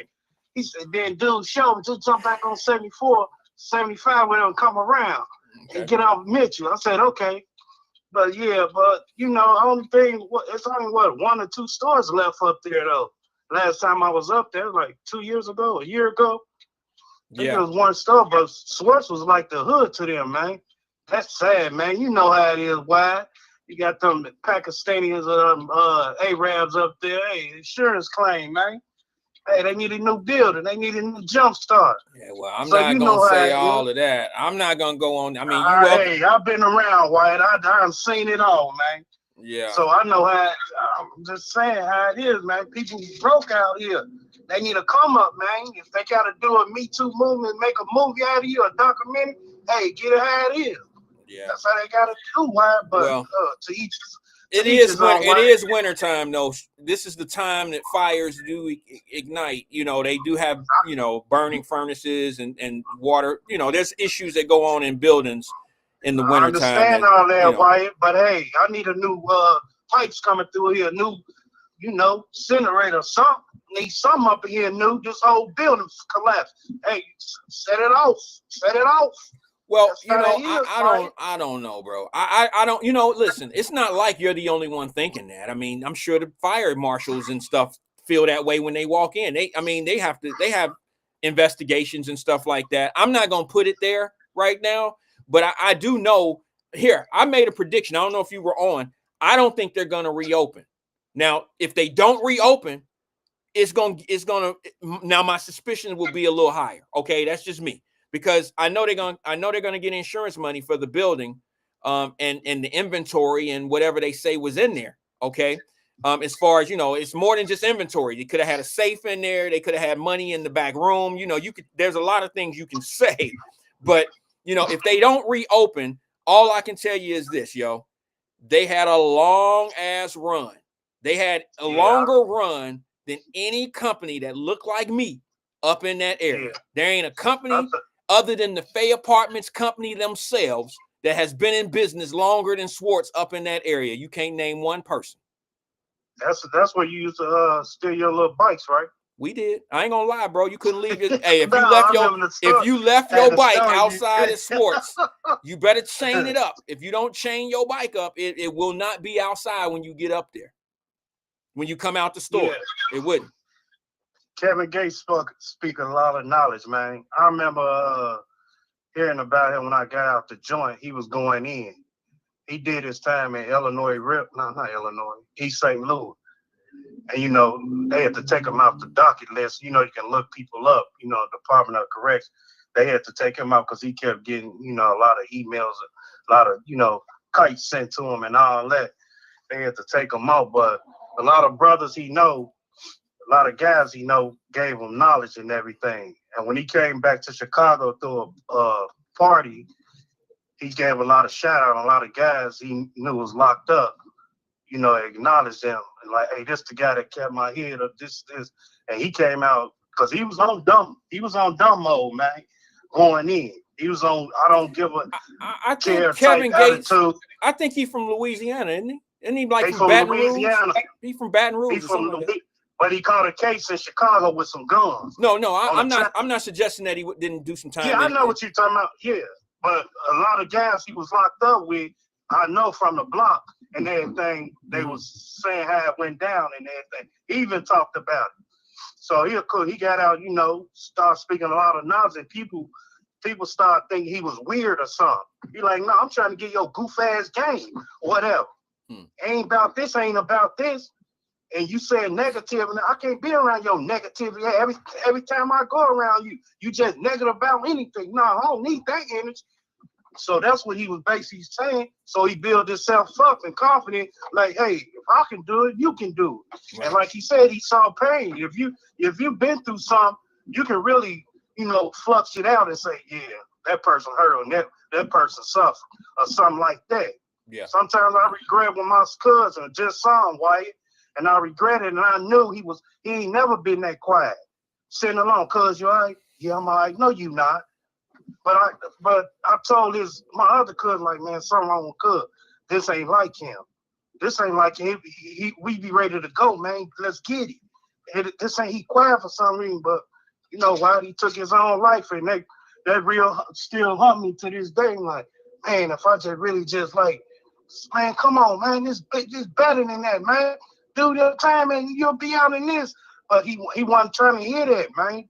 It's like, man, I can't take this. I can't do no jail time. So he caught a case. He caught a case. He caught a case, man. He caught a case, and it hurt my heart. And I'm like, cuz, you gotta do this, man. I did this, and I got still other stuff I gotta be. Cuz, you just, man, I can't do it. I can't do it. The only thing I said, I love you, man. Man, and 2 days later, why I get a call, twin, call, man, boo-hooing on. I was like, he what? And why at 1 o'clock, man, you know something happened. 1 o'clock in the morning, you dead sleep. And you get that call, something shaking. Twin, he killed himself. He what? And people trying to say his girl set him up. And then come to find out it was, he hung himself, man. And I can see it when you point it out. You're like, man, cuz, this ain't you, man. What's wrong, man? Tell me what's wrong, Joe. Tell me what's wrong. What's wrong? Then I'm cool. No, you not, man. This ain't you. This ain't you, man. Well, I'm sorry about that, twin. I'm really sorry about that, bro. Man. But it really hurt my heart. But TD Jakes, I don't judge nobody, especially not a preacher. Because we all got flaws. We don't know. TD Jakes probably was over there praying for Diddy. Because Diddy was in a situation he probably was talking about. I never questioned a preacher or nothing like that. But I do got something against them other preachers that's gay and everything. And I really got something against that. Wait a minute. Hold on, bro. That's the only thing I judge. I'm not going to lie. Because y'all preach that Bible out of King James verse or whatever. And y'all play that Tootsie Pop and y'all got the whole congregation agreeing that that's okay for God, man. That's the only people I judge. Because I hate that Wyatt with a passion, man. How you gonna tell me come to your church, you a man and he a man, and y'all both, he, she, whatever the situation is, and you trying to enlighten my man about God, but you teaching about God, but you going against God's will. Come on, man. It's Adam and Eve. Come on, man. No, the sick man that took me, man. That's the only part. That's all. Other than that, I don't bash or nothing. Talk about no preach. You swallowing all that. No, I'm not about to do that. Well, that clip was taken out of context, though, bro. Like he did say that, but they took that small. Or other preachers. It's big time preachers than that. It just ain't him. You had a preacher up there out of Florida. He's from Florida. Pastor Bishop Timmons. You probably know him out of Florida. He was in New York. He's supposed to did a conference. He upstairs dead, found cocaine in his pocket. Yeah, well, I'm like, come on, man. It's crazy. Preachers are people too. Preachers are him. Man, they got 99 problems, man. It ain't just TD Jakes. He ain't the only one passed out in a pulpit. Him, Marvin Winans, and two other preachers in Chicago. I know. No, let me just say something. I don't know if this is in defense of preachers or not. I just want to tell you what I know, how I feel about it a little bit. Most preachers are like songwriters of R&B music, are great songwriters. It takes them to go through a lot in life first before they could really fall in love with the word of God. You understand what I'm saying, bro? Like, for you to say, I don't know too many preachers the way I was raised these preachers were like Mr. Good Bars. I got guys that I was out in the streets with that are now running churches, and they don't run the streets anymore, but they had the experience of the streets. What I'm saying is a lot of preachers come from situations, and it took them to go to jail for them to convert over to Christ. See what I'm saying? Of course it is, because that's their testimony, Wyatt. Ain't nobody come in no church perfect. Let me know one man come in there perfect. Ain't nobody coming there perfect. No, you've been through 40 divorces. You beat your wife up, your kids up. Come on. Ain't nobody, not the ones I know ain't perfect. Right, but okay. So who are you mad at? The ones that are not perfect, right? No, I'm mad at the ones that, no, I'm mad at the ones like I look on TV or everything, they think it's cool to with their gayness, man. You preaching the word of God. How you gonna lead me to Christ and you and him is together and y'all on some gay stuff? How is that gonna lead me to Christ? What I supposed to do? Flip the strip? Hey, cuz, you two coming with me. And that thing, my cousin them gay, both of them, they bring their partner in, and y'all all with this. No, I'm not gonna do that. And my daughter's son see me like, Dad, is they gay? Like, yeah. What is the preacher and all them gay? Yeah. What is this? Where you brought me to? A gay church? No, I ain't gonna do that, man. They going against the will of God. Well, it's crazy, and then people think that's cool. That's not cool. Those that believe in the word of God, word of Christ, will pay in Judgment Day. Correct? It's not really for you and I to we all got to get accountable for our own actions. Right. So that's why it don't really upset me, because I'm not their judge, and you know, whatever decision God decides to make on what choices they make in life, they have to deal with him. That I'm not a church guy, but that's kind of like how I've been hearing it for the last few years of my life. I mean, predominantly my whole life, that's what I've been hearing, is that God is your final judge. So if they doing something that's against what he has set for us not to do, then God will judge them. As far as them being that way, I just won't go around whatever they doing. If I feel it's wrong, I don't go there. You just showed that clip of that shorty gets doing we just got our food stamps, right? Yeah. The little dude. And I put in a clip yesterday when dude was doing a little Tootsie Roll and his mama smacked him. Okay. Right? Yeah. So what's the difference between that? You would have smacked both of them? What? Okay, hold on. Them or whatever. Remember, I put it in the chat yesterday, or probably sent it to you. And the little dude was doing the Tootsie Roll, girl move. Okay. And his mama smacked the brakes off of him. Okay. So which one you would have did? Smack both of them, or what you would have did? Well, I think two things. Those are two different things. I think both of them would get a reaction from me as a father, yes. But I think one is a taught behavior from the grandmama and the mama, whoever's around this kid, about the food stamps and spending money, and we about to go do this and this and this and that. And the grandmother not really addressing him properly. You know, he don't have enough respect for what's going on in the house and all that. That's taught by parents. The Tootsie Roll thing, that's what he was doing, a dance, the twerking or something, I'm assuming? Yeah, like a girl. Okay, that's a different thing. That's different. I guarantee. What's so different about it, man? Well, because number one, let me just say this to you. I don't know, because I don't have a son, but I've seen mothers and I've seen fathers punch the shit out of their gay son, thinking that they're gonna punch him so hard that he won't be gay anymore. That generally doesn't work. If your son is gay, he's going to be gay no matter how much you abuse him. Okay? No matter how much you fuss and cuss and he don't want to be himself in front of you, deep down inside, he is who he is. And I don't think that you can beat that out of him. So for you to say that this parent hit this boy because he did something that seemed to be a gay move or something, I don't know if that's the answer to that situation. You see what I'm saying? I'm that's just me, bro. Like, I'm not big on hitting children. A lot of y'all will not understand this, but I was blessed with two beautiful girls, and I don't put hands on females. I don't hit. I found a new way in life to discipline my children, and it was something that I found. I used to get ass whoopings all the time. Okay, so it's not like I don't understand. I don't think that's the answer. That's how I parented.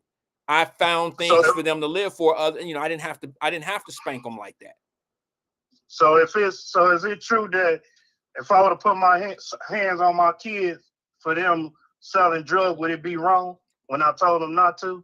No, not necessarily. Look, bro, I'm not all the way. Okay, look, how do you say this without I'm not trying to play the fence. I am. I don't believe in spanking my children, but that don't mean that if something came along that they needed their ass whooped for, and that was the only thing that I can think of that would work, then I can't sit here and honestly say that I wouldn't have done it. But what I was able to do was use other tactics than spank, put my hands on my daughters. I didn't really have to do that. I was blessed. I don't know. That's just me. I'm not mad at a mother who whoops their kid. I'm not mad at it. I understand. Like I said, I got a bunch of ass whoopings. But guess what, twin? If spanking worked, I would have only got one ass whooping in my life. I got more ass whoopings than I can count. So spanking don't really help. Do you understand what I'm saying? It's just a punishment. Yeah. If spanking really helped, because what spanking and what punishment is supposed to do is to bring awareness to the kid to not do it again, right? Exactly. Okay, so if I'm going to spank my son or my daughter all the damn time when they do something wrong, how is that helping if they continuously doing something wrong? The spanking is not the answer. I mean, it's not a deterrent. They just going to sneak a little different on you. Well, that's what I did, because I'd rather get beat by my mama than my dad. He ain't do no really. He did extension cords and that leather belt. I got it all. Truck driving cymbals and waking you up 12 o'clock in the morning with that hot switch and stuff. I got it all, bro. But you know what? I had to go get a switch. My granny got me. My great granny would tell me to go get the switch. You the one that took that little one, did you? Well, it didn't work. I would go grab the small one, and that would just make her mad. But at the same time, how many switches do you think I got hit with over the years? So that right. switch didn't stop me from doing what I was going to do. It's just I got caught again. Right. So, I just, right. Hey, Wyatt, before I leave, okay, you was about to talk about the eviction, right? Yeah, I'm about a year or two ago, when old girl was crying on the phone, on the news, I forgot if it was down the way or somewhere. Why ain't nobody, a local leader or somebody who's in that department take heed to what she was saying? What was she saying? She was saying, I'm about to get evicted. I ain't got this. They ain't fixed nothing and all this. And they said they was going to do this. And if I can recall, that's what she was saying a little bit. I have to go back and, recap on it. But she was familiar, and then Housing didn't really say nothing about it. You brought it up last year about it. Okay. Maybe she got help and you didn't know. Maybe there was resources out there. I know there's resources out there. She came back out the second time, still didn't say she had help. She came back the second time. Here's what happens, bro. I'm going to say this, and it's going to probably sound negative to some people. Sorry about that, but this is the truth. Sometimes people come out publicly. Now, I'm obviously not judging this individual because I don't know who they are. I'm just going by some of the situations I've been able to see in my life. Sometimes people come out here and act like all these resources are not, they don't know about the resources. So they come out here like they're at the end of all their options and they don't know all the resources. And then something happens for them and you don't hear anything else about them. But then there's some people that have gone through some things in life where they're not even eligible for the resources because of what they got hanging over them or what they did to them already, or they burned a bridge somewhere. So I'm not big on commenting or judging situations unless I have the story of the one that need the help and where have they all been before they get to the point of not having any help at all. I need to know the whole story. So when you say, why didn't somebody come do this for that lady and the leaders? Well, I can't say that the leaders didn't get this lady any help. I don't even know who the lady is, but we don't even know what situation the lady was in. And we might know she got 2 kids and nowhere to go, but we don't know what her situation is. We don't know why she don't have anywhere to go. Oh, okay. And we don't know if it's true, but it's there's so much that can play in there. Yeah. All right, damn. All right. I'll let you tomorrow, man. All right, brother. I appreciate you for engaging with us. Thank you very much, Twin. That was Twin. And yes, they do, Carolyn Smith. Carolyn Smith said, and some people abuse the resources. It's tough to say stuff like that, Carolyn. It's tough to say that. You know what I'm saying? It's tough to say that people abuse things, help. It's tough to say that because, and number one, who really wants to say that? Who wants to tell the truth about that? Because look, my granny, boy, she was, look, I know y'all about to take this out of context. This was before the $40 joke. Everybody, the $40 joke. I used to call my grandmother 40. in a joking way before the $40 joke shit came out with I got 40 for you. My grandmother would go to church. We used to go to Inspirational Baptist Church. I don't remember the address. It was over in Walnut Hills, I believe. Essence Place. That's amazing that I can remember that. And my grandmother was one of those people that would come to church, and all of the people who needed some help. She wasn't a pastor. She didn't have any affiliations with the church as far as on the business end. She was a member. And my grandmother had this way of she was approachable. So when other members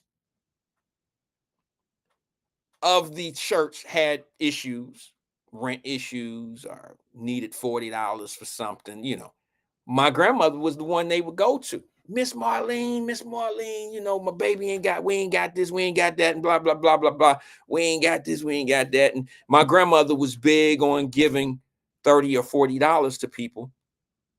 And once the church found out, not the church, but the congregation, once they found out, oh Lord, here come all the $30 and $40 people. And it's like feeding a cat. You know what I'm saying? You feed a cat one time out your back door, boy, get ready to sit some milk outside every night, because the cat is coming back daily to drink that milk. And I used to make fun of my grandmother in a funny, joking kind of way. And I used to say to my mother, I used to say to my grandmother, like, Granny, don't you know, like, these people have resources, like the church could do what you're doing. You're doing too much. And then I sound like the bad guy. My grandmother was an amazing woman, very generous. Another Ann Timmons, Miss Timmons. Never seen her angry. Never seen my grandmother. I think I may have gotten 2-3 whippings in my life from her as a young boy. Never seen. And she was one of them type, this hurt me more than it hurt you.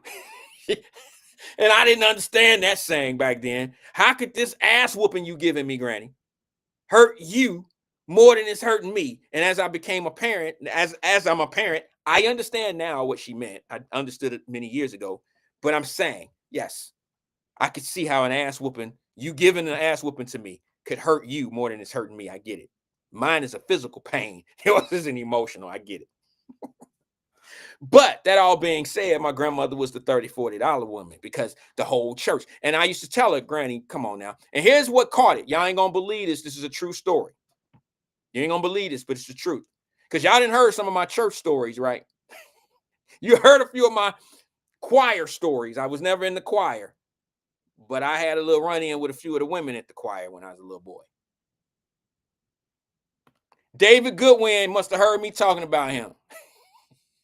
Hey, Dave, you see the Swartz caught on fire? If we knew what we know now, we would have bought some stock in, and we would have made Swartz go public. They took our money. David Goodwin is here. That's the one who I told you. He had to go to the store more than anybody in the world. Like, David's mother would come to the door when we play football, basketball, whatever, baseball, whatever we outside doing. David mother, whenever anybody hear Miss Goodwin out there, David, we'll look at Dave like, Dave, you got to go to the store. He might not remember that shit. I don't know how he couldn't remember that. Damn, man, I'm gonna go to the store. You know how I used to pout and take your lip out. You always gotta go to the store. He said, yeah, man. David had all them damn, what was it? How many of y'all? 15, Dave? Why was it you going to the store all the damn time, bro? You got 15 brothers and sisters. Cubby, you trying to tell me your mama ain't never make Cubby ass go to the store? Cubby gonna kill me. I'm just playing, Dave. I love you, bro. I promise.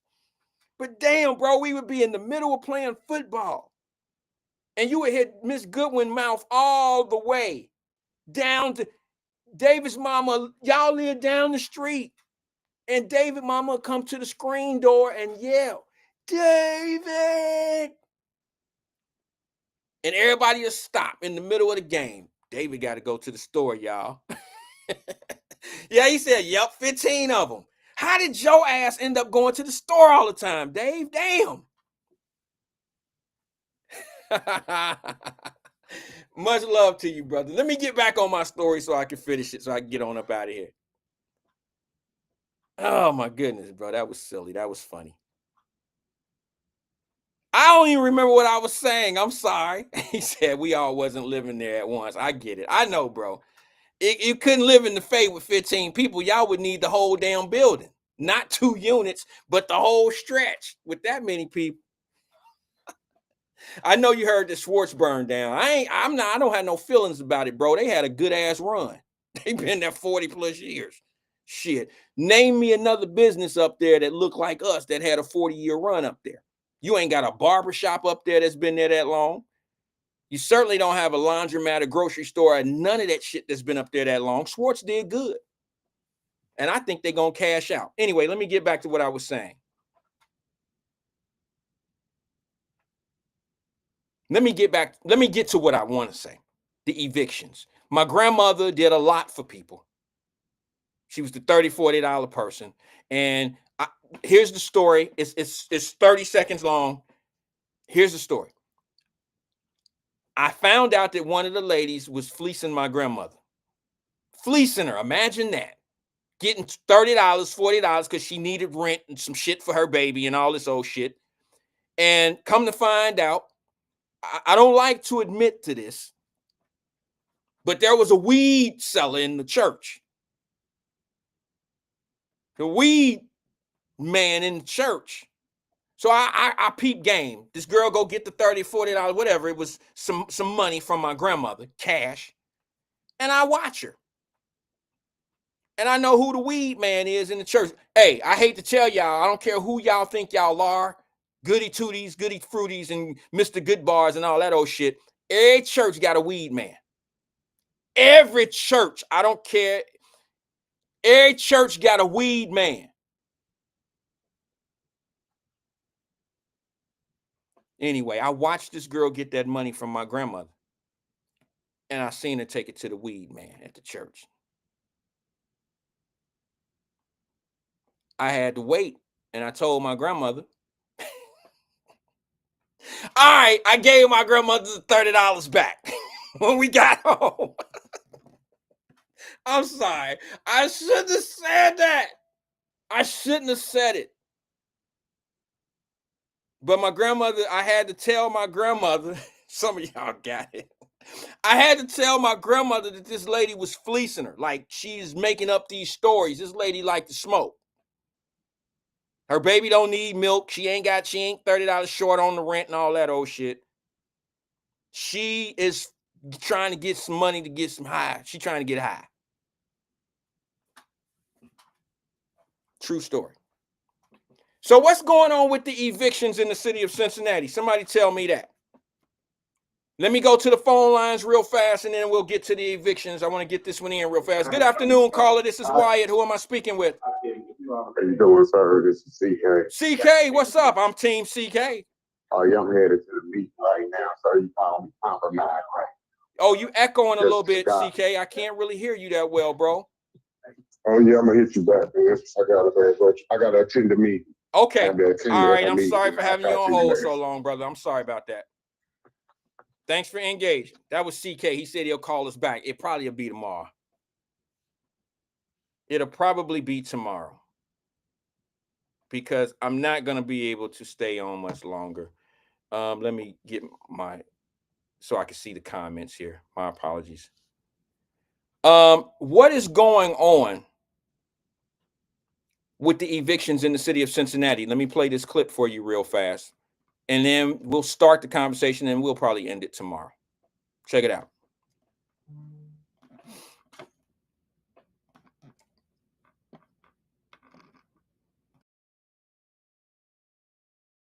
Reports show 2024 eviction rates in Cincinnati eclipsed pre-pandemic numbers. Freddie Williams tells us experts are saying it is even trending higher. Why is that?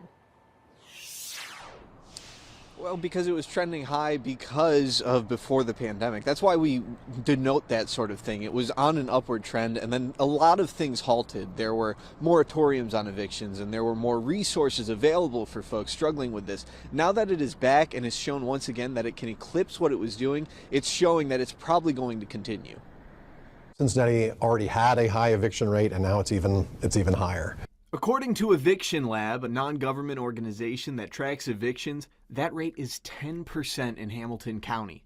Nick DiNardo with Legal Aid of Greater Cincinnati says with over 13,000 eviction filings in 2024, its clear rollback of COVID-era support has caused the numbers to continue growing.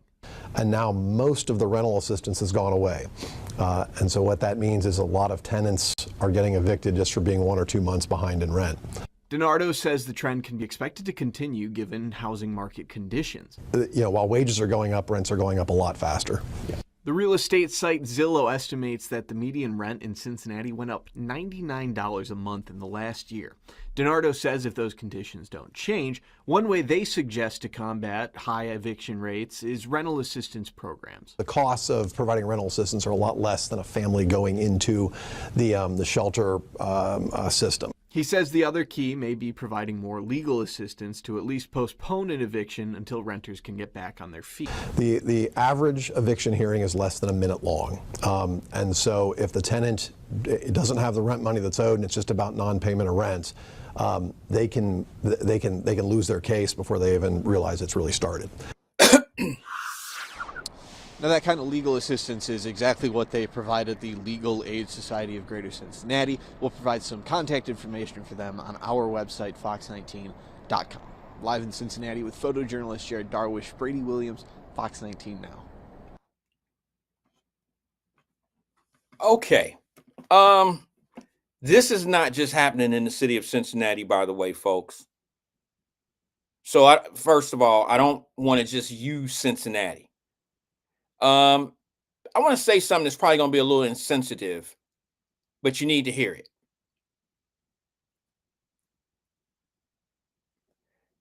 Pandemic money made a lot of people lazy.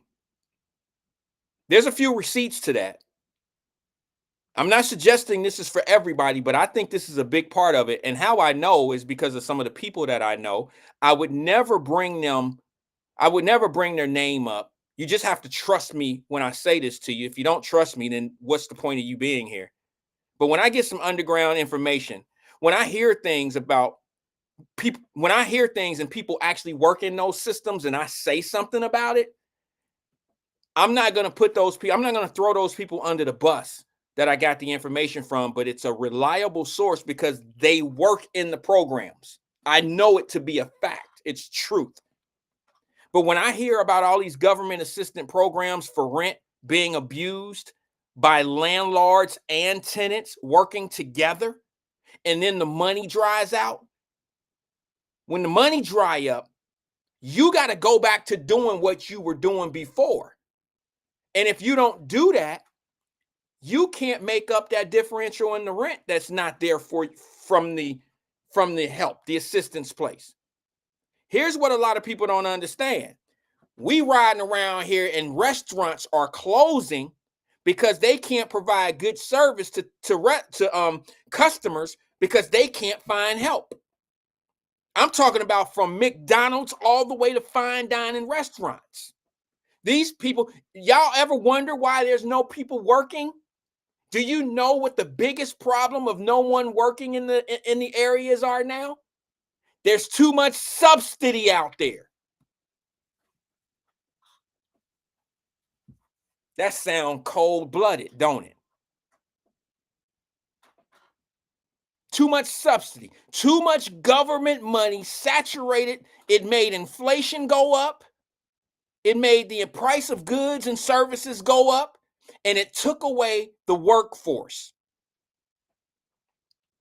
That's why McDonald's and Burger King and Wendy's and some other places were closing at 7 o'clock in the afternoon, in the evening, 8 o'clock, 9 o'clock. You know, that's why they closed. That's why they had 2 or 3 people working the entire restaurant. Because the people that normally would be there ain't got no reason to be there because the government is subsidizing their life. I know you don't want to hear that shit, but I got somebody that I know. They better not say nothing, because if they do, I got to go on, because I know they watch the show sometime. And they said it. They said it. They said, look, we got landlords taking advantage of this money. We have tenants that are taking advantage of this money, and they're working together. And what happens is this: sometimes these folks don't really, once it's time to get back to work, some people just can't get back into the rhythm. I'm kind of guilty of that myself. Pandemic had me locked in the house. The pandemic had me shut down. The pandemic put me in a situation where I somewhat became a little lazy. And I had to pick myself back up, like, what the hell? What's going on with me? I'm not like this. I'm not, you know what I'm saying? But if you're being subsidized, if somebody's paying your rent and you don't have to go to work, and now when they cut the programs, not to mention with inflation being where it is right now, what did the story say on Channel 19 News in Cincinnati? It said the average rent has gone up $99.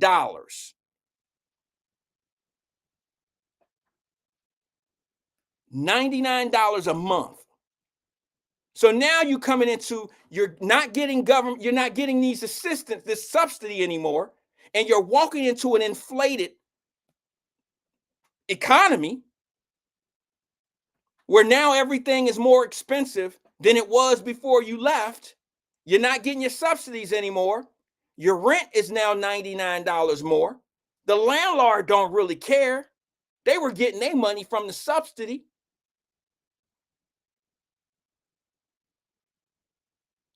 But yet we got places that are putting signs outside the door. Is it me? Am I the crazy one here? Am I the only one that could go all the way out in Fairfield in Cincinnati, Fairfield, Ohio, all the way in Westchester, all these areas? Factories out there have to put signs in the ground saying we're hiring, $20 an hour. We'll train you. I seen a sign on Arby's that said $15 an hour, $14 an hour, and we have college tuition, college reimbursement. They were begging people to work. Why do you think it was so hard for these companies to get people to come out and work? Don't act like this is the first time I've had this conversation. It just wasn't the right time. Now you're seeing the repercussions of saturated money in a market. This is what you run into.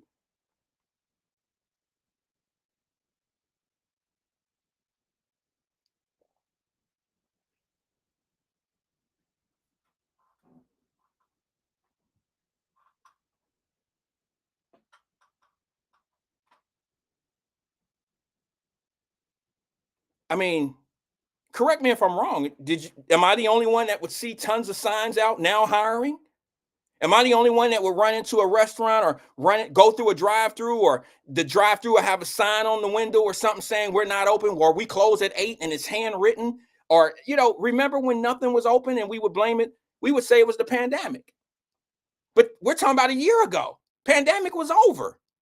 We were a year out of the pandemic, and it was still going down because the subsidy money was still out there. A lot of people didn't have any reason to go to work other than to have enough money to do the little things that they need to take care to do.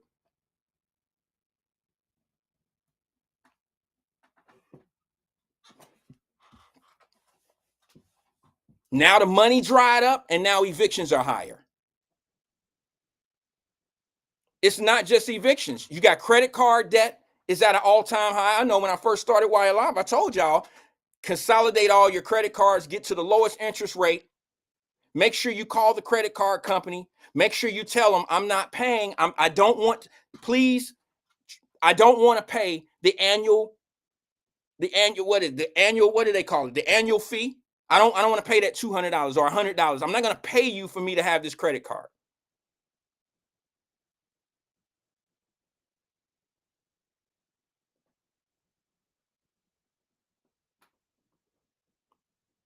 And where are we? We right where I told you. I said foreclosures, evictions, credit card debt.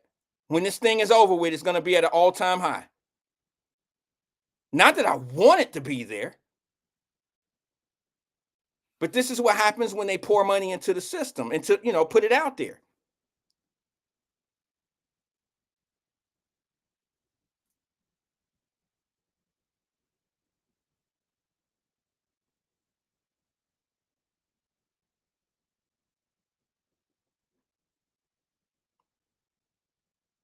So what is the answer?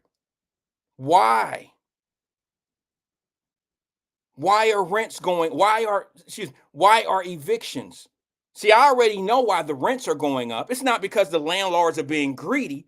It's because the cost of them being there, that cost of that building, the taxes are going up, the gas and the electric and all that stuff, the upkeep of the building, all that is going up. Who do you think they pass that cost to?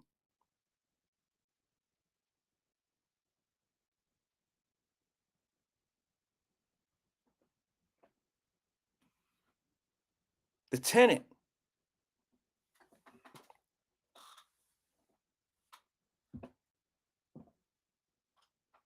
Sad situation, but I mean, I know for a fact that there was a lot of abuse going on.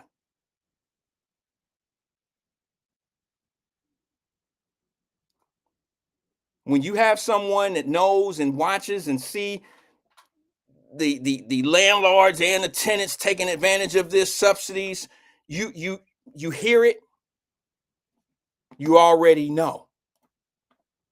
And here we are. Now, on my ending, I want to end on this. I want to end on a good note because I don't like, because I feel sorry, because here's who gets punished for once again for bad behavior or whatever. The kids always suffer. So all these evictions, I would, I don't want to know, but I'll be honest and tell you, I'm interested to know if these parents, these people that are being evicted, this high rate of eviction, I would guess to believe that they all have children. So now you got kids out here facing eviction with their parent or parents.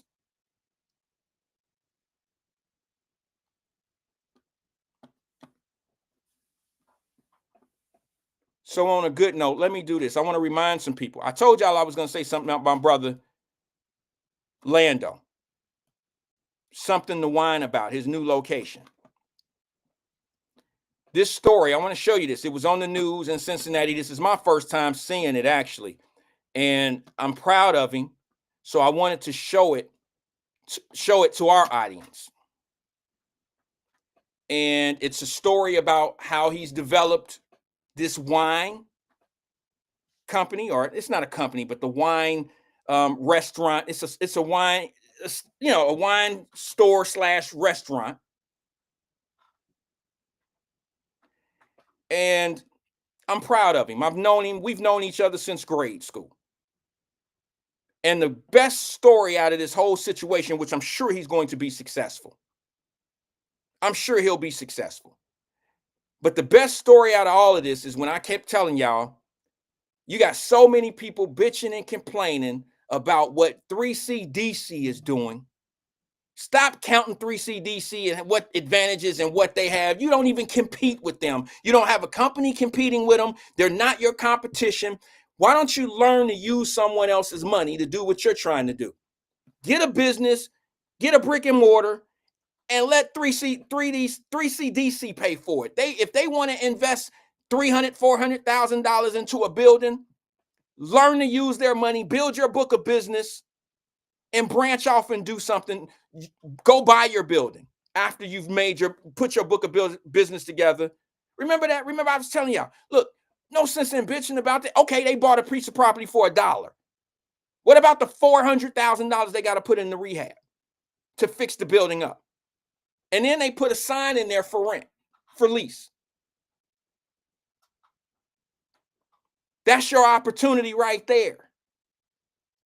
Do we have the $400,000? Even if they sold me the building for $1, do you have the $400,000 credit line to be able to fix it up the way you're going to need it and do it? Do you have it?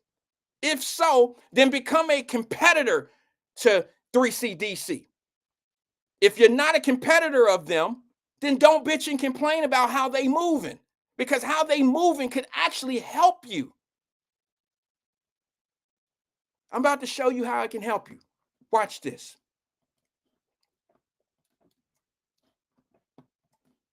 Cincinnati Rising with Rob Williams. There's a new self-service wine bar that recently opened on 4th Street in downtown Cincinnati. It's called Something to Wine About, and the owner, Orlando Chapman, says if you love wine, you'll love his new spot, which is another reason why downtown is rising. My wife is a wine drinker, and she got me into it. So I basically took her to New Orleans about 10 years ago, and they had these self-dispensing wine machines. So when I saw that, I thought about it. It was in my mind when I said when I retire, you know, well, where am I gonna go? Like, I don't want to do a club or something like that. I want to do a dispenser like this, you know, a wine lounge. So that's where the inspiration came from, New Orleans, actually. Owner Orlando Chapman has a long history of working with 3CDC, entertaining the over 30 crowd with his old school happy hour events, but wanted something more permanent. Basically told him that I wanted brick and mortar, and told him what my needs were, plenty of parking, you know, maybe about 3,000 to 4,000 square feet. And they set me up for a site visit, and it only took one look, and I knew this was the location. Nearly 4,000 square foot space, which he calls upscale and laid back, sits at the bottom of the 4th and Race development. It features self-pour wine machines alongside a full-service bar. Chapman says if you stop by, you'll feel like the only one there, even if the bar is packed. And what we want to do is make sure that everyone feels like they're VIP. It's like one of those things. I don't like VIP sections because I feel like everybody that takes the time to spend their hard-earned with you deserves to be a VIP, and they are a VIP. Speaking of VIPs, they even feature a special blend made by Revel exclusively for Reds Hall of Famer Eric Davis. This experience is for people who love wine. So if you're into wine, we got something for everyone. We have black winemakers, we have all types of winemakers, but we have it as far as South Africa, Italy. You know, we have a lot of different blends, a lot of different grapes that people would really, really enjoy. If you know of some cool development projects happening in your neighborhood, I'm always looking for Cincinnati Rising story ideas, so email me, rwilliams@fox19.com. Right now. Shout out to my guy. Shout out to my guy. And believe it or not, I don't know. Look, he's a smart guy. He's a very smart guy. He's a fun guy, smart guy. He's all that, okay? And I was going to say something to you. If you notice in that story, it has a lot to do with what we were describing here on Wyatt Live. And that was this. 3CDC has a partnership with him. I'm not saying they're business partners, but he got an opportunity by dealing with 3CDC. He's done business with 3CDC all these years. They said in the story. I mean, I already knew that these things was going on with him. And I'm glad he was able to build this business with them, or this relationship, and be able to use them as I don't want to say use them, but to be able to build something with them and utilize what they do best. And him come in and do what he does best. And that's entertain crowds and be a promoter of a brand and do the things that he does. Now, imagine how much money it would have taken him to buy that big building, to rehab that building, and then try to operate a business. So what he did is he utilized his relationship with 3CDC that I told y'all 3 years ago. Stop being mad at companies like 3CDC. Learn to do business with companies like 3CDC. Let them spend their $400,000 and $500,000 to do rehabs on buildings. And once you build your book of business, you tell your crowd, hey, first you go to 3CDC and say, hey, look, I want to purchase it, which it could be it could be a land contract. I don't know. It could be that type of deal.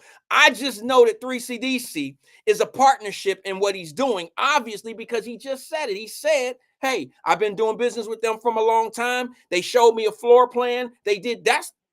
I could see the partnership. I know what's going on here in this little connection. Instead, you got gun line holders.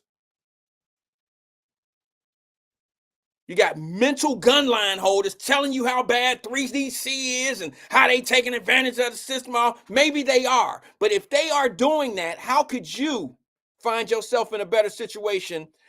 What could you do? How about you tell 3CDC to go up there and buy that old Schwartz building and put a store there? Let them put their money up into that store and you turn it into a new Schwartz. Call it something else. And you stay up there and build generational wealth, 40, 50 years of a store in a black community. No, I'd rather sit back and bitch about 3CDC doing what they doing in the city of Cincinnati, giving them all the money and the contracts and this and this and this and that. I'm not suggesting that there may not be an argument there. But if I'm a competitor, I might have that argument. If I'm just sitting back watching them do what they do and I don't have a dog in the fight, I probably shouldn't have an argument either.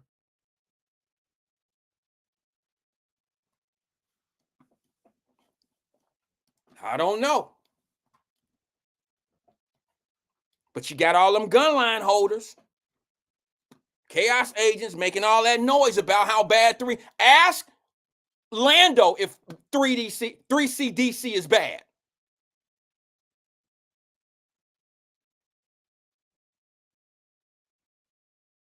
And some other business owners. You don't have to necessarily be their partner. But if I had somebody that was willing to put the money up and I was able to establish my dream, don't sound like a bad combination to me. If you don't want that, then you get you a business plan and you take it down to the national bank. And you see how they treat you. I guarantee you, I'd put my money on the line. Anybody want to make this bet? I guarantee you it's easier to deal with 3CDC than it is to deal with Fifth Third Bank or any other bank that you want to do a build out of the property on. Anybody want to take that bet?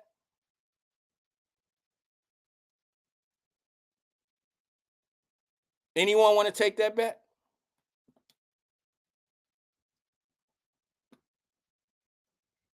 You got them gun line holders that'll tell you how crazy it is. Oh, they shouldn't be able to do that. They shouldn't do this. They shouldn't do that. And you don't even have a dog in the fight.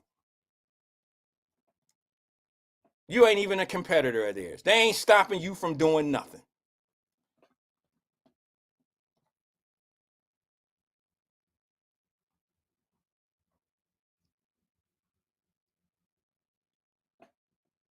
Help me understand that.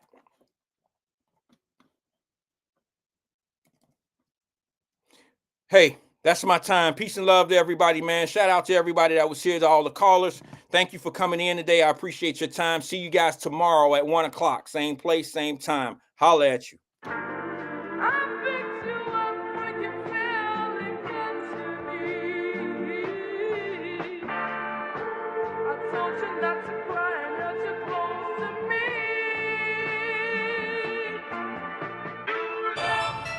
Do not shit where you live. Yeah, I like that.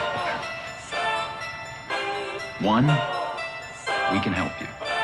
2, we can allow you to help yourself.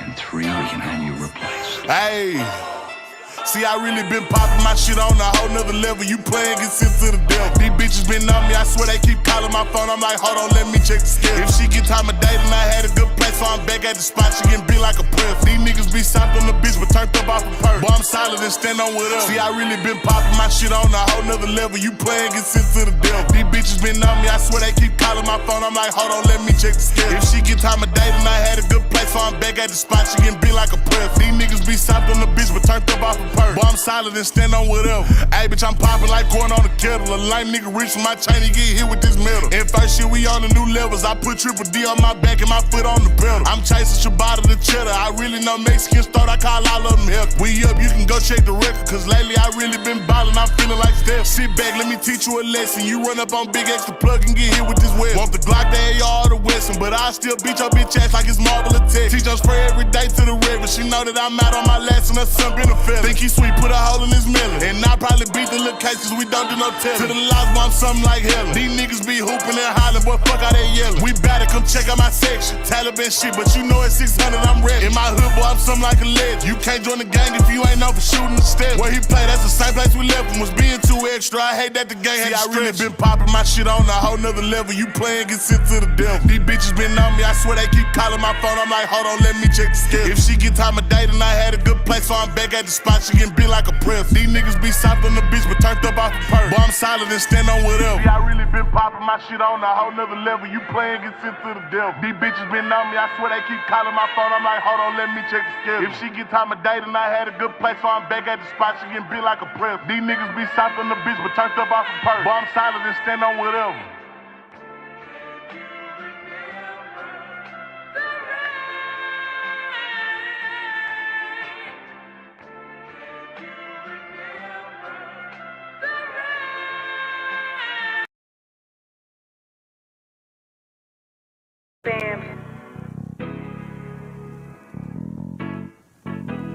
Tony Coles.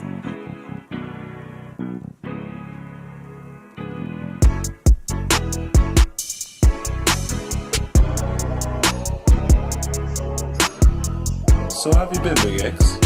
Hey, see, I've been doing well, not great, but good. Can't complain, I got more than I should. Been a while since I thugged in the hood. I just hope that my folks understand I done hit every state, I'm just trying to get to it. Anyways, just they liking my music. I just did a show called By the Rule, had like 80-some thousand folks jamming and grooving. So how are your kids? I can't even lie. When I be away from them, I cry. Cause I love them the most. I would hate for them ever to say that they daddy wasn't right on their side. But for real, my little be fly. He been dressing himself while he tried. And my daughter so pretty, look just like her daddy. And I be telling her go down. And your family? My people been straight. Trying to put foot on all of their plate. Been going harder. I guess now they seeing it. Cause before they thought I should switch lanes. Cause should I start buying ice and keeping on lights? Now they see that this is way bigger than likes. No more just. I know that's right. Okay, what about your team? Bigger than life. It's a movie damn near every night. We been popping these bottles to represent like we was just broke. I mean, they have $1 to split. We kicked those till we finally got right. So you still smoking squares? Ain't gonna lie, I've been stressing. Trying to give everybody a blessing. You don't know how I feel to have everything everyone wants for this can get hectic. But I swear I've been trying to quit. Make one more $500,000, I swear that that's it. I done spent $7K on cologne, it's expensive as so I guess I can give up the sticks. So life's good. No, I ain't saying that. But I'd never give none of this back. Yeah, I lost a whole lot on the way. But if I'm being honest, I'm good right here where I'm at. All right, I think this was a good session. Gave us a lot to think about. Same time next week.